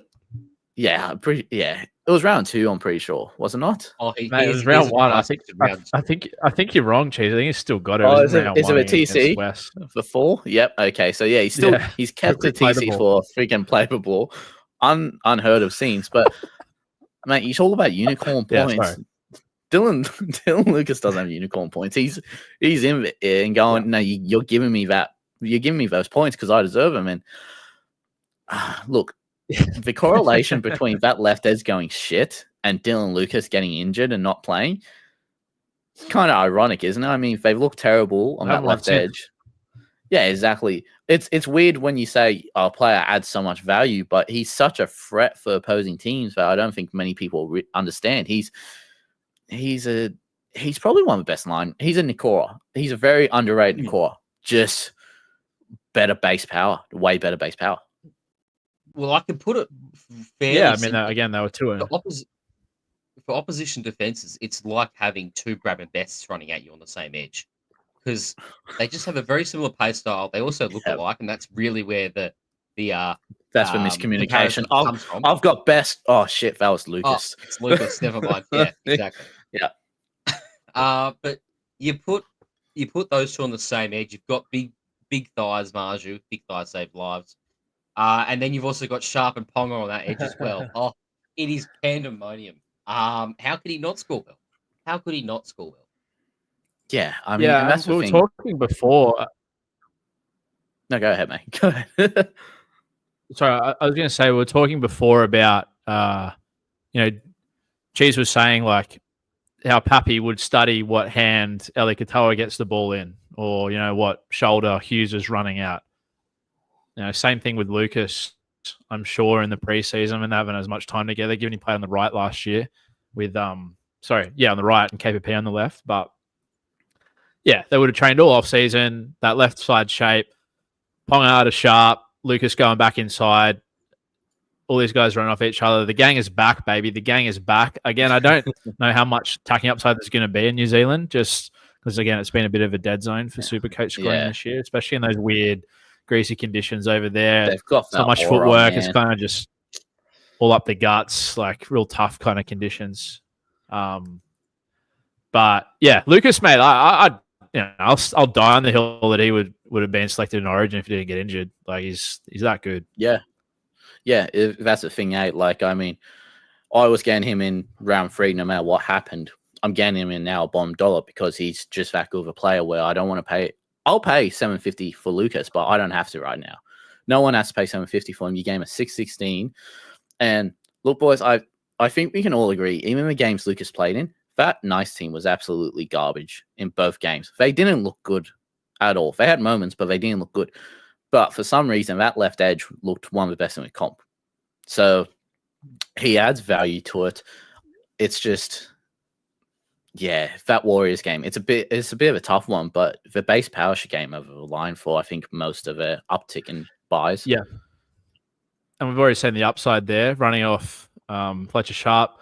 But listen, I want to just quickly throw one at you boys. We've spoken about the left back rower for the Knights, who, by the way, was when Team Picker opened, Dylan Lucas was in my team within 5 seconds, I reckon, of Team Picker opening this year. I just want to say that I was first on Lucas Island, for no benefit other than my own self-congratulation. But yeah, the right edge back rower for Newcastle, his name's Kai Pearce-Paul. So last season he played on the left. It was his debut season in the NRL. He averaged 58 per 80 minutes. There's a couple of weird injury-affected games off the bench, whatever. So 58, not bad. This season, he switches over to the right. He's a right-handed player. Looks a lot more comfortable. He's only played 4 games, but he's averaging 69 per 80 minutes when playing on the right as opposed to 58 on the left. The key thing for me is his offloads. He's offloaded the ball 9 times in 4 games this year. Last year it was 14 times in 21 games. So, he's basically doubled his offloads by having that extra bit of room on the space on the right. He's got Ponga running off him. He's got Gagai outside of him. The upside's there. Cheese, you love blokes that can tackle 40 times a game playing at 2RF. He's under 600K and he's 0.1% ownership, gentlemen. The Lucas fascination is right, and I'm all over Lucas, don't get me wrong. But KPP, welcome to Townie's Late Mail in next round, because you're coming in. And Fletcher Sharp's going to be not too far behind you, baby. And we're going offloads to Sharp because Sharp's going to play fullback when Ponga goes to Origin. Thoughts, gentlemen? That's a great question. Yeah. So Newcastle second rowers, it's divinity, right? Like Thomas Cart comes in, he was averaging it's a base on the edge. They just use their second rowers. Like there's another thing here. Offloading, I've got the exact points per game in offloads, year by year comparison. So Kai Pearce-Paul, 2.2 points a game, 2.2 points a game in 2024, 7.5 points per game in offloads in 2025. So a 5-point uptick already, just off the bat with the offloads. All right. Then there's the tackling. All right. 26 points per game in tackles in 2024, 30.5 in 2025. So he's tackling more, he's offloading more, he's on the right edge. Oh, yeah. I love second rows at Newcastle. They produced a bit last year and they're producing deluxe this year. They don't have a bite around 18 either, Guns, and the draw is soft as butter. And the final point that I'll make on that is it just skipped my mind. They're not a hectic. They've scored 60 points in the NRL in 6 games, by the way. They're averaging 10 points a game right now. But we shouldn't even be talking about them. Let's be real with the way they score points. But they're second rowers for Newcastle. But mate, the point is they're not shit. Like they're clunky as fuck and no one's in rhythm and they're all run the different angles. But they keep the ball in play a lot and their base games go through all the games. I haven't done it, but look through the opposition teams and their base stats would be through the roof, I reckon, playing the Knights this year because they keep it very simple percentages stuff. But that only means good things for their workhorse back rowers because, anyway, I think that's something really worth thinking about is getting a piece of both of them, left and right. Good night. Yeah, I mean, look, so I've gone Hubner up to, I had about 500k in the bank I've been holding for the last few weeks, and my whole plan was, you know what, Cant to Lucas when he comes back, or Cant to Fafita. It was either one of them. I looked, I went, oh shit, you know what, I can get Kiraz in, and I can get Lucas in, and it can be Hubner and Arthur. And I went, no, you know what, we're keeping Cant, because he's going to make cash this week, and then, like you said, mate, KPP from next week is an absolute gorgeous pick, and he's 100k difference almost. Yeah. So, yeah, it's probably 130k being more realistic, but like, yeah, I'd be more than happy to go Cant to KPP next week because those second rowers from Newcastle just get ball. I think it's a testament to how fit they are because they're playing 80 minutes and they're just still going on that full 80 as a base power machine. The thing with KPP is he's had quite a few offloads this year, not marked as effective either. So, you know, that's an extra 2 points. I still haven't figured out how to run off him yet. Yeah, and that's the biggest thing too, isn't it? Is because he's so new in that team still, playing on that right edge. Ponga doesn't have his mannerisms down yet when he knows he's going to offload or, you know, whoever's at half is on that side. As soon as that combo picks up in a few weeks and they start to learn off him and go, great, we've got Lucas on the left. We got that. We've learned KPP on the right now. It's, you know, you'd feel pretty happy playing both of them at the same time. How many times did we see it last year? Because I'm sure we're all on him last year. It was like 330k or something. And, mate, how many times it was like, fuck, why won't he always has arm free. Why won't someone just come through off him? Like, when are they going to figure this out? Yeah. And I was looking at it. Yeah, again, he offloaded the ball 14 times last year, guys. He offloaded it 9 times already this year. They just couldn't. They couldn't figure it out, but yeah. I'll just play a quick clip actually of the offload in effect. So this is had to really go through the KO archives to find this, given it wasn't a try after the play, but pretty simple shape. Gamble, who's not a first grader according to William Mason, just gets 1-on-1. Kai Pierce-Paul with a smaller half. I think Trindle. Good luck. Like Trindle's not doing anything about that. The play breaks down, but just look how big he is, man.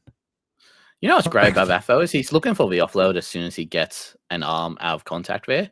Because he gets it, braces, cool, offload. That's what he's looking at. He's just, is someone there? And no one's there, and he still goes, yeah, I'm throwing it. So, ineffective offload there. That if someone's backing up, you get 2 extra points. And maybe more. Like that, if he... Oh, yeah. If they catch it and he's through. Cool. Yeah, exactly. Line break assist. 10 points there. Mate, he's so good, man. This is a couple of players later. This is kind of the death of the game. This would have saved his score, but play kind of breaks down. Frizzell goes back, open side. Pierce-Paul gets it. Probably could have scored himself, but throws a nice little mean pass out. Yeah, again, like that ownership's so bloody low that fuck, it'd be a fun one to own, Just see him get that big right mitt free. Again, he's averaging 69 per 80 minutes. Like, I think that's why he's a great pick is because the ownership's so low. I don't know about you fellas, but teams just feel so much similar a lot earlier than we've seen in recent years because of our flex and the extra cash. It's just teams, again, very similar. It's, you know, how are you going to break that chain and find points where other people aren't? And, you know, KP could be that guy. You know, he may get you only 8 extra points in offloads, but come season's end, if you're up there at top and you win by 7 points, you're thanking him at the end of the year. Yeah, you're thanking all of them. You're sending them all a gift card. And you're saying, hey, come to my hotel room because we're on a bender, boys. We're putting the 50K up out on the table. Mate, while we're on for nice, let's get into our community questions. We're going deep, boys. So let's go into our community questions here. We'll start off with the hub and we'll get into our lovely gibberish. Shout out for gibberish. Shout out to the gibberish. All right, so mate, we'll J-Berg 18, mate. We've got a draft question. I think it's only right that our newest draft member answers this. Reese, mate, he's being offered Horse and Aitken for Iro. Should he go through with it? He has Iro? So he has Iro, and he's being offered Horse and Aitken. Untradeable. Don't do it. Fuck, I Agree. actually selected Carlito in the third round of one of my drafts, and sure he's only played like 3 games, but fucking hell, he's been bloody awesome. Yeah, this sort of okay, I'll try again. This sort of leads into something that I was thinking about the last couple of weeks, seeing Harodi carve it up, right? Yeah. When Iro comes back, like, is it just straight in? Because This is Cheese's I favorite question. I think the left centre scored in quite literally every game the Sharks have played this season. Yeah, 3 for 3.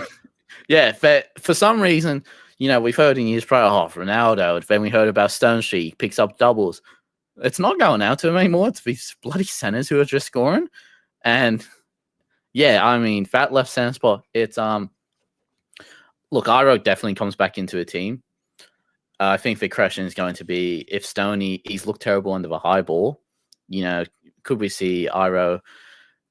I mean, I'm sure we all know the baby Val comparisons when he was first coming up. He can play wing. He's decent under the high ball. If I wouldn't be opposed to Iro shifting out to a wing and Hiroti keeping that center spot. Like that to me is something that could work because I think you need both of them in that team. They've both been our best players of the year easily. Wow, they've been great. Which might have been more my original point, but I didn't word it quite properly. Would you bring him straight into your SuperCoach side as well? I'm waiting on Iro because of a break even. So I think he's coming back to a 78 break even or something when he does return. So he's got an 81 break even if he returns this week. Look, so he probably doesn't lose much cash, but it's more the fact he won't gain too much cash to be out of reach, where you've got someone like Tamale or Jenkins, whoever you've got there in your CTW that could probably close the bridge a little more, where you can wait to make sure the hamstring's good. Yeah, fair enough. I just looked at the scores and like you've got 65, 111, and 85 in his full games. And if he finished that game against the Dogs, he would have been pushing 85 to 90. I traded him in for that game against the Dogs, and I look at him like 61 at halftime. He's making that Dogs defense look terrible. So it was a bit sad when I got messages and people like, "What happened with Varo?" And I'm going, "Oh, I don't know, mate. I'm at the game. What has happened?" Well, he's on a hamstring. Turn straight to my message. Turn straight to my message. I want to freaking leave. I want to go home. Let's go home. Yeah. Let's go to Macca's. Yeah. But on the topic of sales, Crimson Chin, mate, from the hub. Chinny. Is Ponga a buy for someone like Iongi? And it's a two-part question. Is Guffo a sell to someone like Drinky or Teddy? So I think we're seeing fullback roulette in full effect here, Guns. Well, yeah. I mean, I think we've spoken at length about Iongi, so we won't drag on, but I'm not selling Iongi to KP right now. No way in hell. No.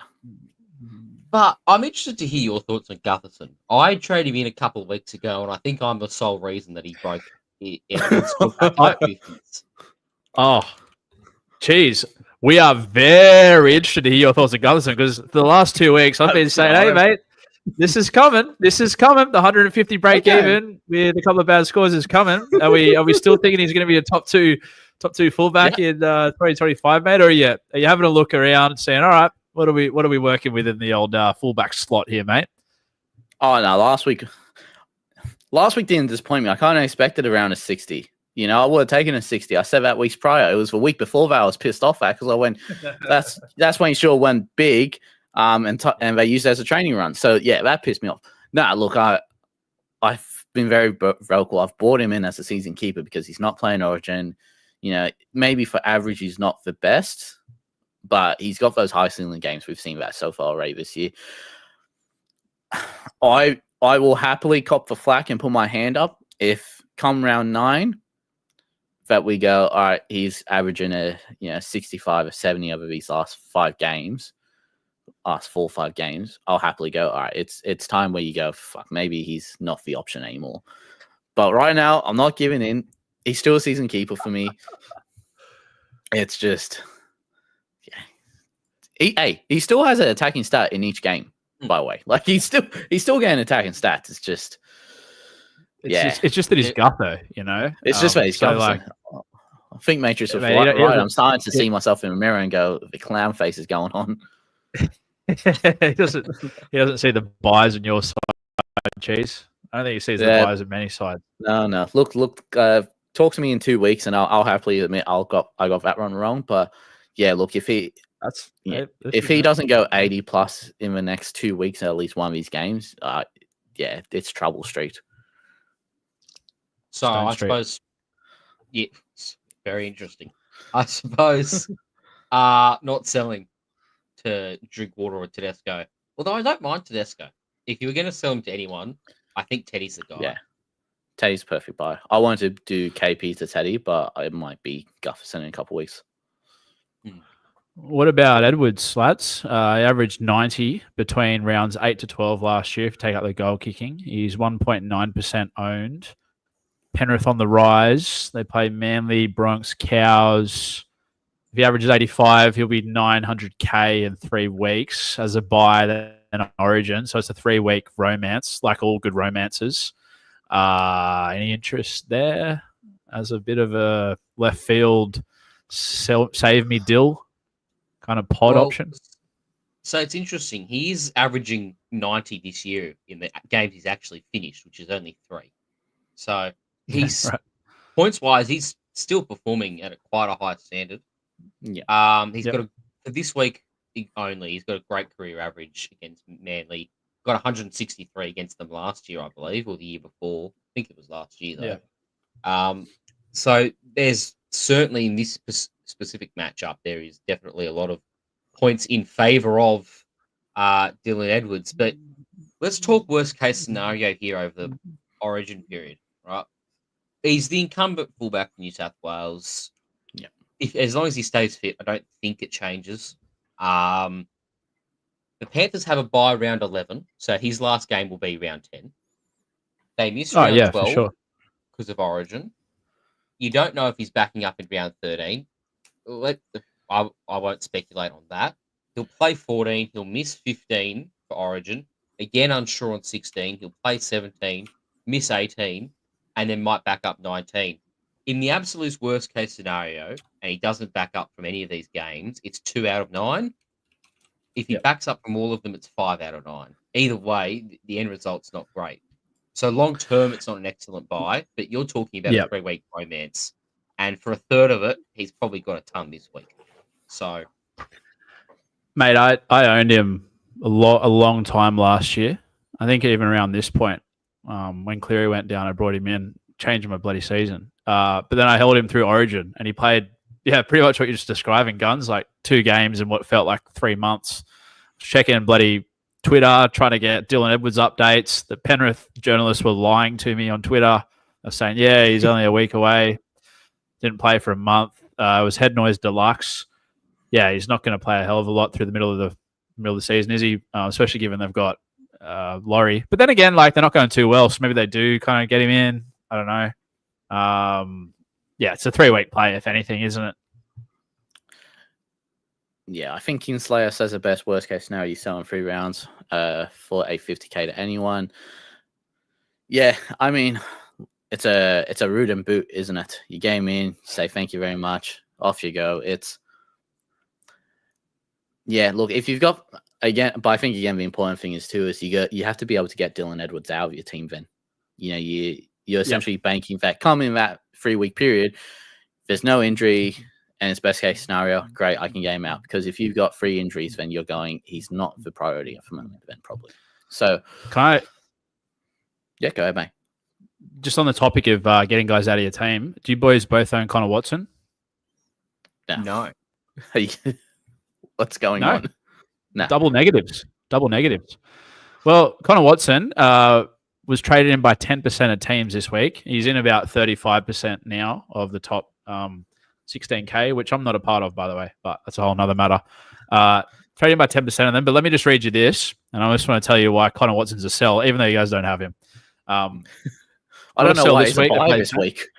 I don't know why. Yeah, well, exactly, dude. It's ridiculous. If any of our hub listeners are tuning in and have brought in Connor Watson this week, probably reverse trade, just based on what I'm about to tell you. So They play the Saints this week, which you'll take. Then the Finns, and then they have a bye. Okay. Then they play the Dogs, which is not great. Then he goes to Origin. Then he backs up from Origin. Then a bye. Then an Origin, back up, bye, Origin, back up. So out of the next 10. One of those games is against the Dogs, and then 3 is backing up for Origin, where he's not guaranteed 80 minutes. Connor Watson will be about 700K in 2 weeks. So if you've held on to him since the start like me, I think he's a perfect trade out before that Roosters bye. Yeah. But, yeah, so they wouldn't be bringing him in, chat, if anyone's listening. I just don't. I think it's a reaction to Harry Grant. I mean, I'm looking here now, and 1,900 people have gone Grant to Watson. So it's definitely that reaction. No, I don't think it's worth that trade. I mean, look, if you have watched him, it's brilliant. Great work getting him in already. But I think you'd probably just either, I just don't see the appeal with Connor Watson. I'd be going Sanders Smith and just having him play the buys, roll him through bye period then, because I don't know, man. I just really don't like that Watson pick, especially at that price right now. Yeah, I guess it's neither of your problems, right? So, fuck all those idiots who brought him in. No, I've got Corey Pace instead. Yay! Mate, give me Pace. Just, I don't know, man. Guns. How do you feel? Brisbane in their 3 hooker rotation. Oh, mate, I'm feeling great. Oh yeah. Oh yeah. No, seriously. I mean, does any hooker really have a SuperCoach rather than hooker have a good buy schedule? I wonder what Max Black has. Well, that's the only thought I have. Otherwise, you just go with Sandon and Starling, or something. Plath is 8, 9, 10, 11, 12, misses 13, plays 14, 15, 16, 17. Yeah, Finns are pretty good actually. Yeah, it would be Plath, man, if you're gonna go for a serious option there. Yeah, and you get the same goals. Yeah. And he's 570 with a 115 break even. If he pumps out a couple of 60 to 70 scores, he'll be down at 530 in a couple of weeks. That's the move, isn't it? Yeah. Look at McInnes as well.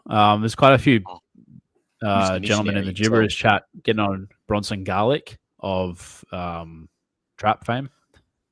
I don't get that one either, man. He's pretty it's getting a bit vibey with it, to be honest. Yeah, I get it. Don't get me wrong, but Grant's not that far away. Melbourne don't play the first 2 major buys. I feel like you're hoping that the Grant injury gets pushed back if you're pulling Garlic in. You're kind of hoping we don't see Grant until round 19, essentially. I don't get it. Hookers at their position, just play your backup.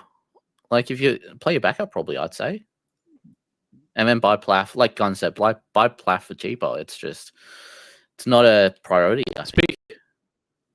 Speaking of cheap Melbourne players, Cheese, mate, the GOAT, Kane Bradley. How good was that? Getting up above. We talk about NBA. We talk about, he basically posterized Jack Bostock a couple of times. Jack Bostock, this is your Kodak moment. Bradley got all over him, mate. How good was that? I was saying to a few mates in a couple of chats, I was going, mate, playing pickup basketball against Kane Bradley in high school was never fun. He was a few years ahead of me, but he just gets you in the post and he's just, there goes Kane. No, but look, he's how good was that, man?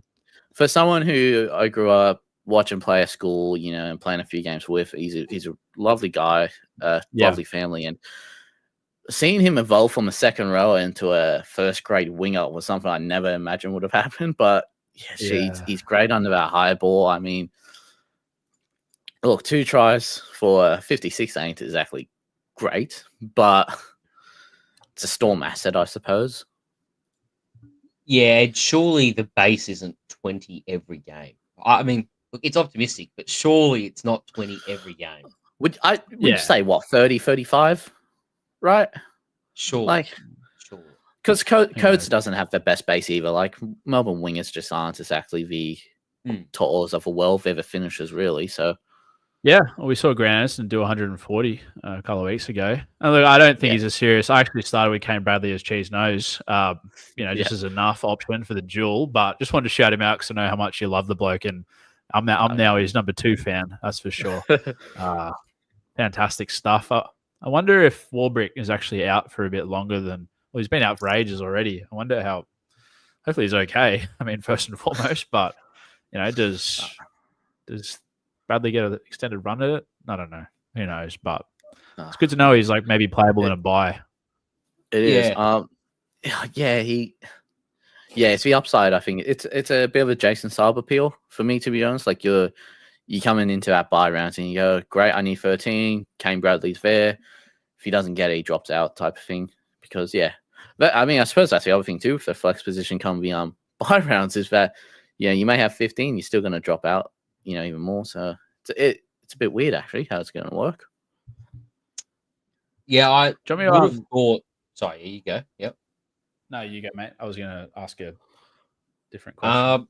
I would have thought that, like, you just get 8. You pick your best 18, and you get 13 of them. It's just going to be 13. It's not going to change, is it? 13? I don't think it would change too much. Yeah. Now, it'd be interesting, and I suppose back on the Bradley point quite quickly. It's not the worst idea to do Hubner to Bradley next week, maybe, if he's named, because you're getting 140,000. You get some flexibility that you could interchange with Dylan Lucas in select situations if needed. So 100%. Yeah. 100%. I mean, down to a Kane Bradley's nice. Like, it's just duels. It's just whoever you can really get rid of that you go, okay, he's not going to make cash anymore. Yeah, I got rid of Horse to Billy Smith a couple of days ago via Kane Bradley. So shout out to you, KB. Just a couple of questions before we finish off, boys, from the Gibberers, if you want, Chase. Yeah, absolutely. Go ahead, mate. This one comes from Tyler. He says, boys, how many chooks is too many? That's so a the great... Chooks have a bye in round 10, which is like 3 weeks away. And then they play that all major buys, and they have like weird buys intermittently. Look, I'm going to say this just straight away. Like, you don't want any Roosters Origin players. Simple as that. Which I think there's only going to be Gus and it's Connor. Like maybe Teddy's like a very, very smoky pick for Origin, but you'd imagine Edwards have to be injured. So I would say 4. I mean, I'd happily roll in 4 Roosters. You've got Sandon Smith. You've got Toa. I mean, he hasn't looked great at times, but he's shown glimpses and he's got the spots. Tedesco is a must-have if he's not playing Origin. Yep, and the other Billy Smith. And then, you know what? If Marky Mark's looking good on a wing, you could kind of justify having 5. Because, honestly, you're not going to be playing them aside from those bye rounds.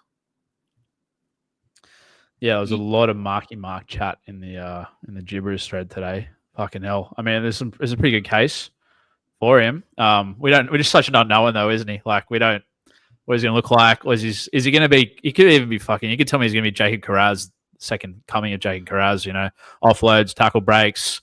Don't know what his work rate is going to be as high as like a Carraz, but fuck me, the other thing such too, he's definitely not cheap anymore either. Like, it's $545 for a guy we're essentially going, we don't know what he's going to perform like on the wing in a consistent basis.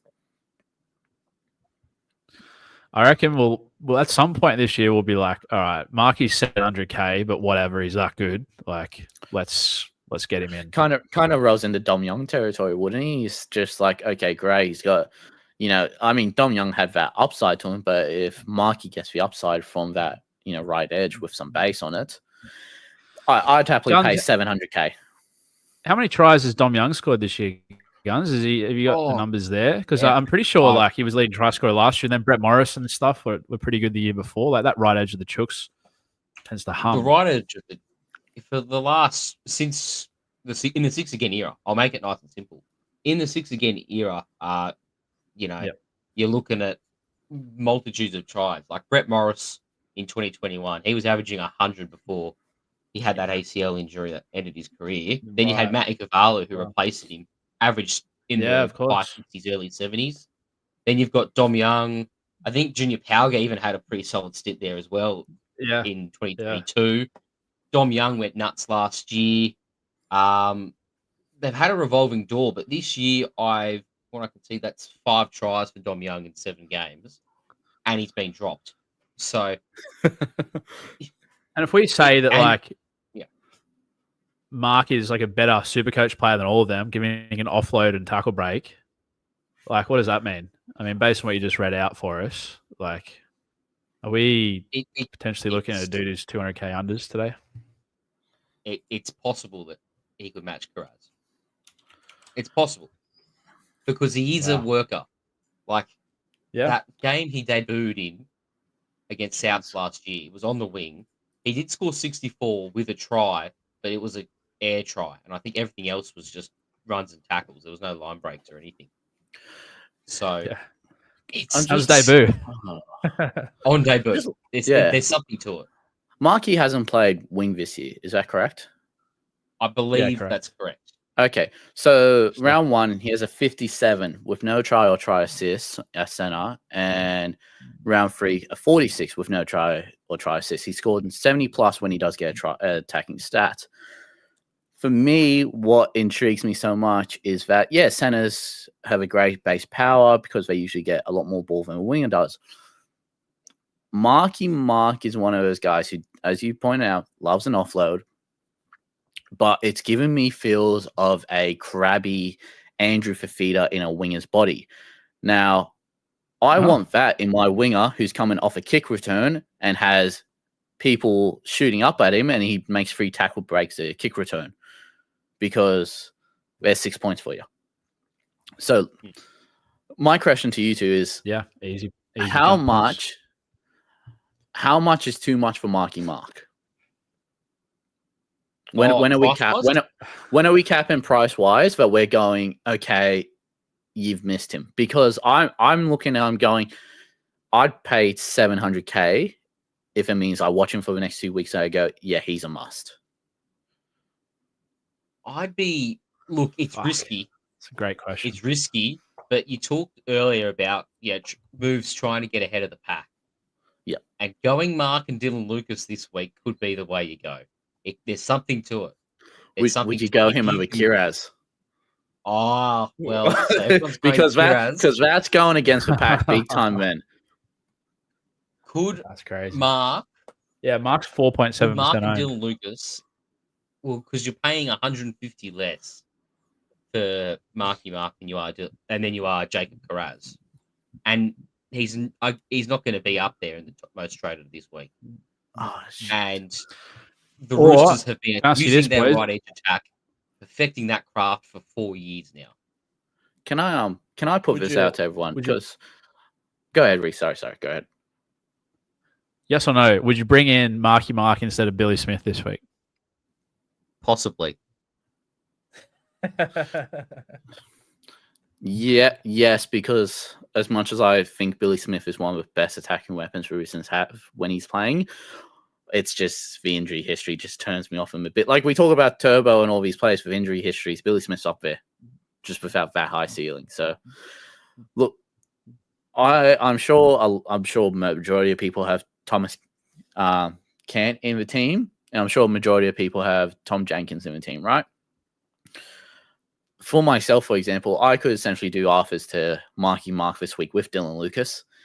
And there's a nice little Broncos second rower who, he's not that great, but he could pick up an attacking stat in Brendan Piakura, which is about 250, I would say, cash gen grade, immediately going Cant to Piakura, and you grab Kiraz in next week, whose break even is about 80. So unless Kiraz goes massive, he's not going to be unattainable, really, compared to Marky Mark with a 28 break even, who, if he scores 100, you're kind of going, shit, I'm already paying pretty much a lot more than I could have this week.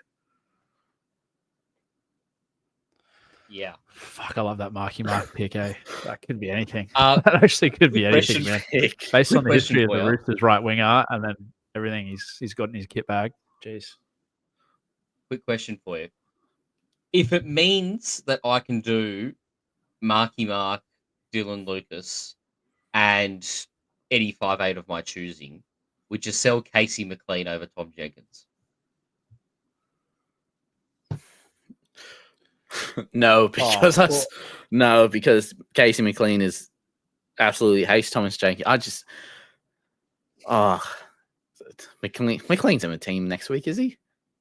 Right? Well, Ryan's returning soon, so there is that. They put Jenkins to center and then Toa to the wing. No, you know what? Yeah. I'd go McLean because I'm essentially going every time Talani touches the ball, just face ball, please, face ball. I'd do it.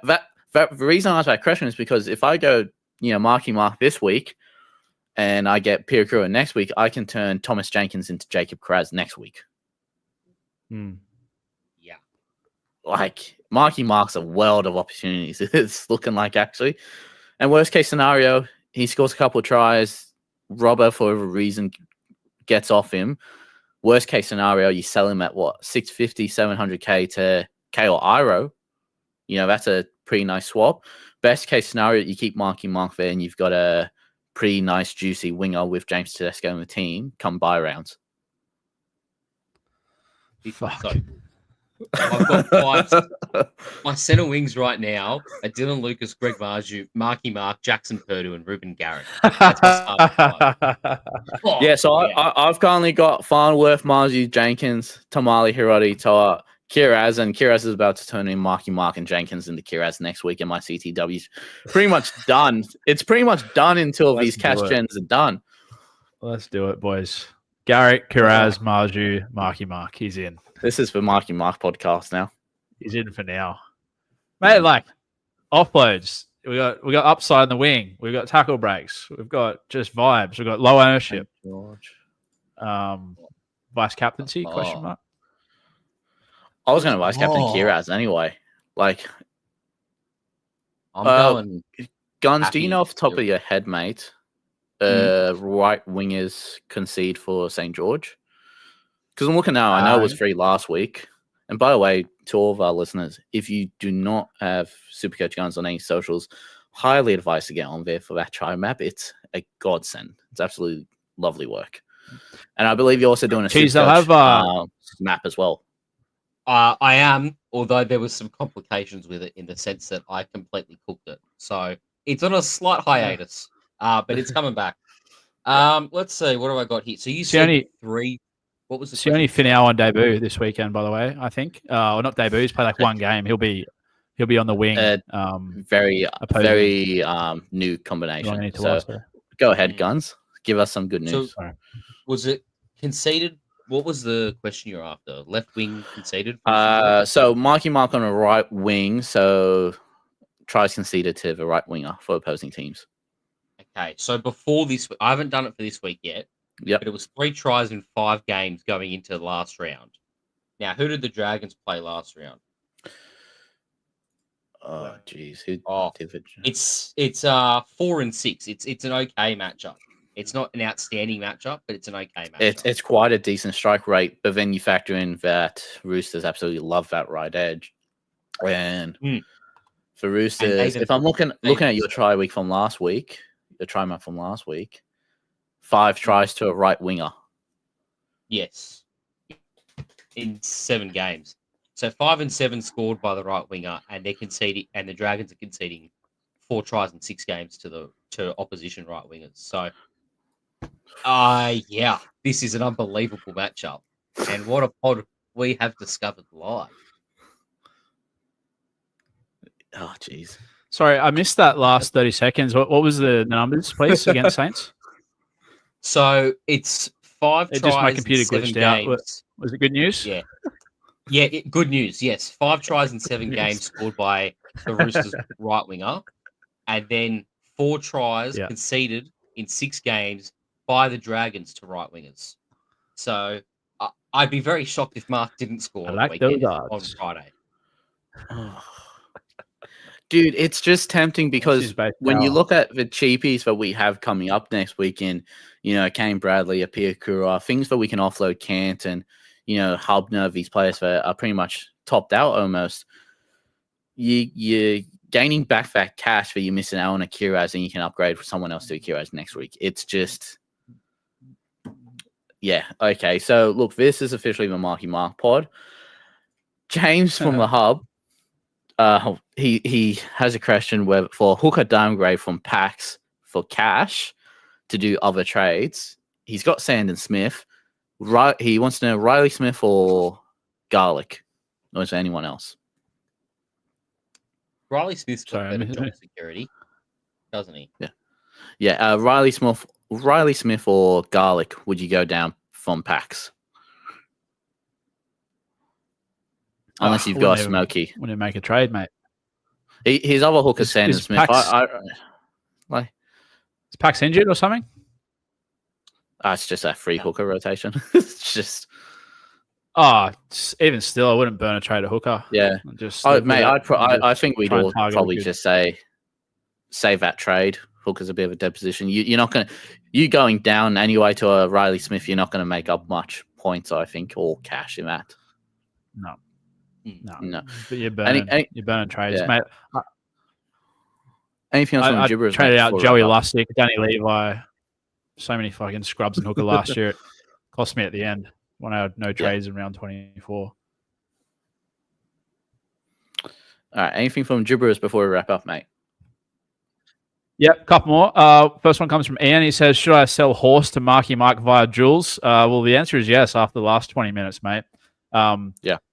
Dan says, Dearden a shout at 5'8". We kind of already went through that. Rami, top 5'8". Replacements to JC. Trick question. There are none. Luke said, Bradley, Havala, Garlic, or enough at 2RF. I think that's Garlic's probably your option. If you, I like Bradley for the duel. I like Bradley for a duel. Yep. Yeah. Yep. I don't. Jay says, right. Yeah. Sorry, you go. Is Horse a sell? Is the question for you, Guns? Oh, I don't know. Like, I'm pretty content holding for now. He's not hurting you, that's for sure. Owning him is not hurting you. He's pumping out. His minutes have dropped off a little bit now that everyone's back. That's fair. But it's still in and around that 60-point barrier. I think there's more important sells. Can I rephrase that? Is Horse a sell come Origin teamless? Because he's essentially topped out, but he's not losing cash. But come Origin teamless, is he a sell to just, whoever doesn't get picked for Origin? Because he himself, with the form he's been playing with, will be he's Origin candidate. Yeah, big time. Yeah. So at that point, you're thinking, potentially. And there'll be some pod second rollers. There always is.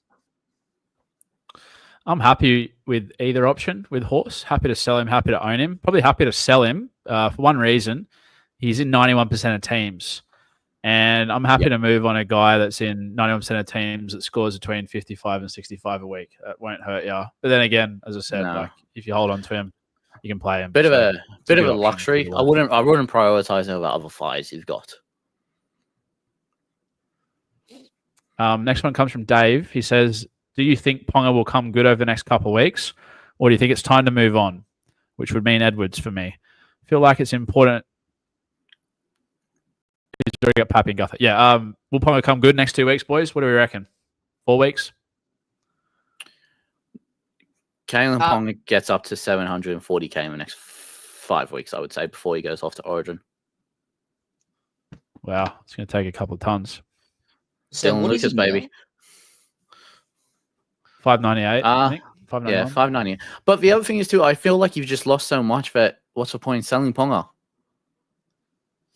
Oh, yeah. I'd hold him for sure. Chasing your tail to me. I mean, again, we talked about that Titans draw. If he goes on 140 that game, sell him off higher. Yeah. Couple final ones here. Any love for Dearden again? Brad says, I'm thinking Hiroti is still a go for those who didn't take him last week. -27 break even, possibly short-term security. I think Cheese, you made a very good case for Hero playing on the wing there. Best case. I mean, I think the Hiroti dream's over at all. No, look, best case, Hiroti somehow finds himself on the wing with Nico for Stone Street. Look, I think the code article is very nonchalant today. Iroh is, doing well with his recovery. He'll be back within a fortnight. To me, I know a lot of people are saying Hiroti's got one more game. I think Hiroti's got 2 games because Leichhardt this week against the Tigers, no Iro on the list. And then you fly up to Brisbane for a 5-day turnaround. So I don't think Harodi plays that Magic Round game. I don't think Iro plays that Magic Round game. I think we see him come back. Again, it's against the Eels. I don't think it gets risked. I think he comes back down. He doesn't fly up, plays 4 Pines against Manly. So that way he's got some conditioning up against the Storm. So you get 2 more price rises out of Harodi, in my opinion. If you missed him, God, you know what? If you've still got free boosts and you have barely traded, I think it's a good play. I think it's a Billy Smith or Harodi this week. Billy Smith by a mile. Yeah, surely it's Billy. Billy Smith by a mile. Yeah. Yeah. Because there's actually some I feasible job security about Billy Smith. Like, yeah, right. it is Yeah, plausible that he keeps a spot in 10 weeks. That's the key thing. Best ability is availability.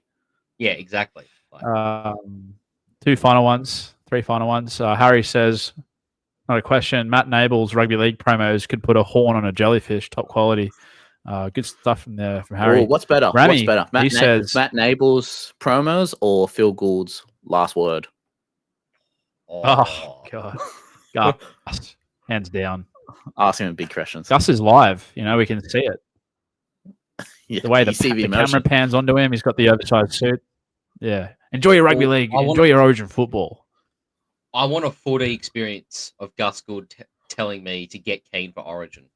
Because if I can reach out and actually touch Gus whilst he's talking to me, then I'm really all in on it. Otherwise, I'm willing to have graphics just wash over me and loud rock music and Matt Nable saying, "What about this guy? Oh, what a player! How good's this?" And I'm okay with that sensual experience. Mate, the only reason the Bulldogs didn't make the grand final is for Gus' last word before a grand final. Gone. See you later. Sorry, mate. I just had to ask that. That's a big question for tonight. Yeah, you're completely right, Guns. Like that immersive, body language. You're going to get wrapped up in the waves of him on the field. The way the camera kind of rotates, like it's on the boundary at a cricket game. And there's this big bloke who looks like Jabba the Hutt. Fuck. Immersive. Wow. Final one here comes from Chris. Actually, Rami says, "Can I get an up the doggies from a Chook supporter?" You can get fucked, Rami. And then Chris says, "Not a question. Just want to say thanks for the pod insight so far." Oh, it's nice of you, Chris. Currently ranked in the top 1%, which is the best I've ever done. I also haven't felt the touch of a woman for a few months now. And that's where he leaves it. So that's the dedication of being in the top 1%. That's what it takes. Well, that's what it takes. That's what it takes, mate. And I'll tell you what, it is absolutely worth it. Yeah. Not that I'd know. I haven't done either of those 2 things this year. No. But look, boys, I want to thank you for that. My lovely missus listening to that. What a night of rugby league. I feel like we haven't even covered everything we can cover, to be honest. Sorry, boys. Yeah, no. Say goodnight, Reese. Say goodnight. Yeah. Good. All right, listen, we all traded in Marky Mark. I've actually already traded him out. Sorry, boys. But I'll probably bring him in after they play the Dogs. Thank you. Yeah. Nice. Far out. Yeah. Hang on. No, you know what? I'm coming into a Marky Mark. I'm getting Marky Mark this week and bringing Kiraz in next week. Let's go, dog. I'll be thinking of you, Cheese. I'll be at the game. I'll be at full mast when the last post is being played.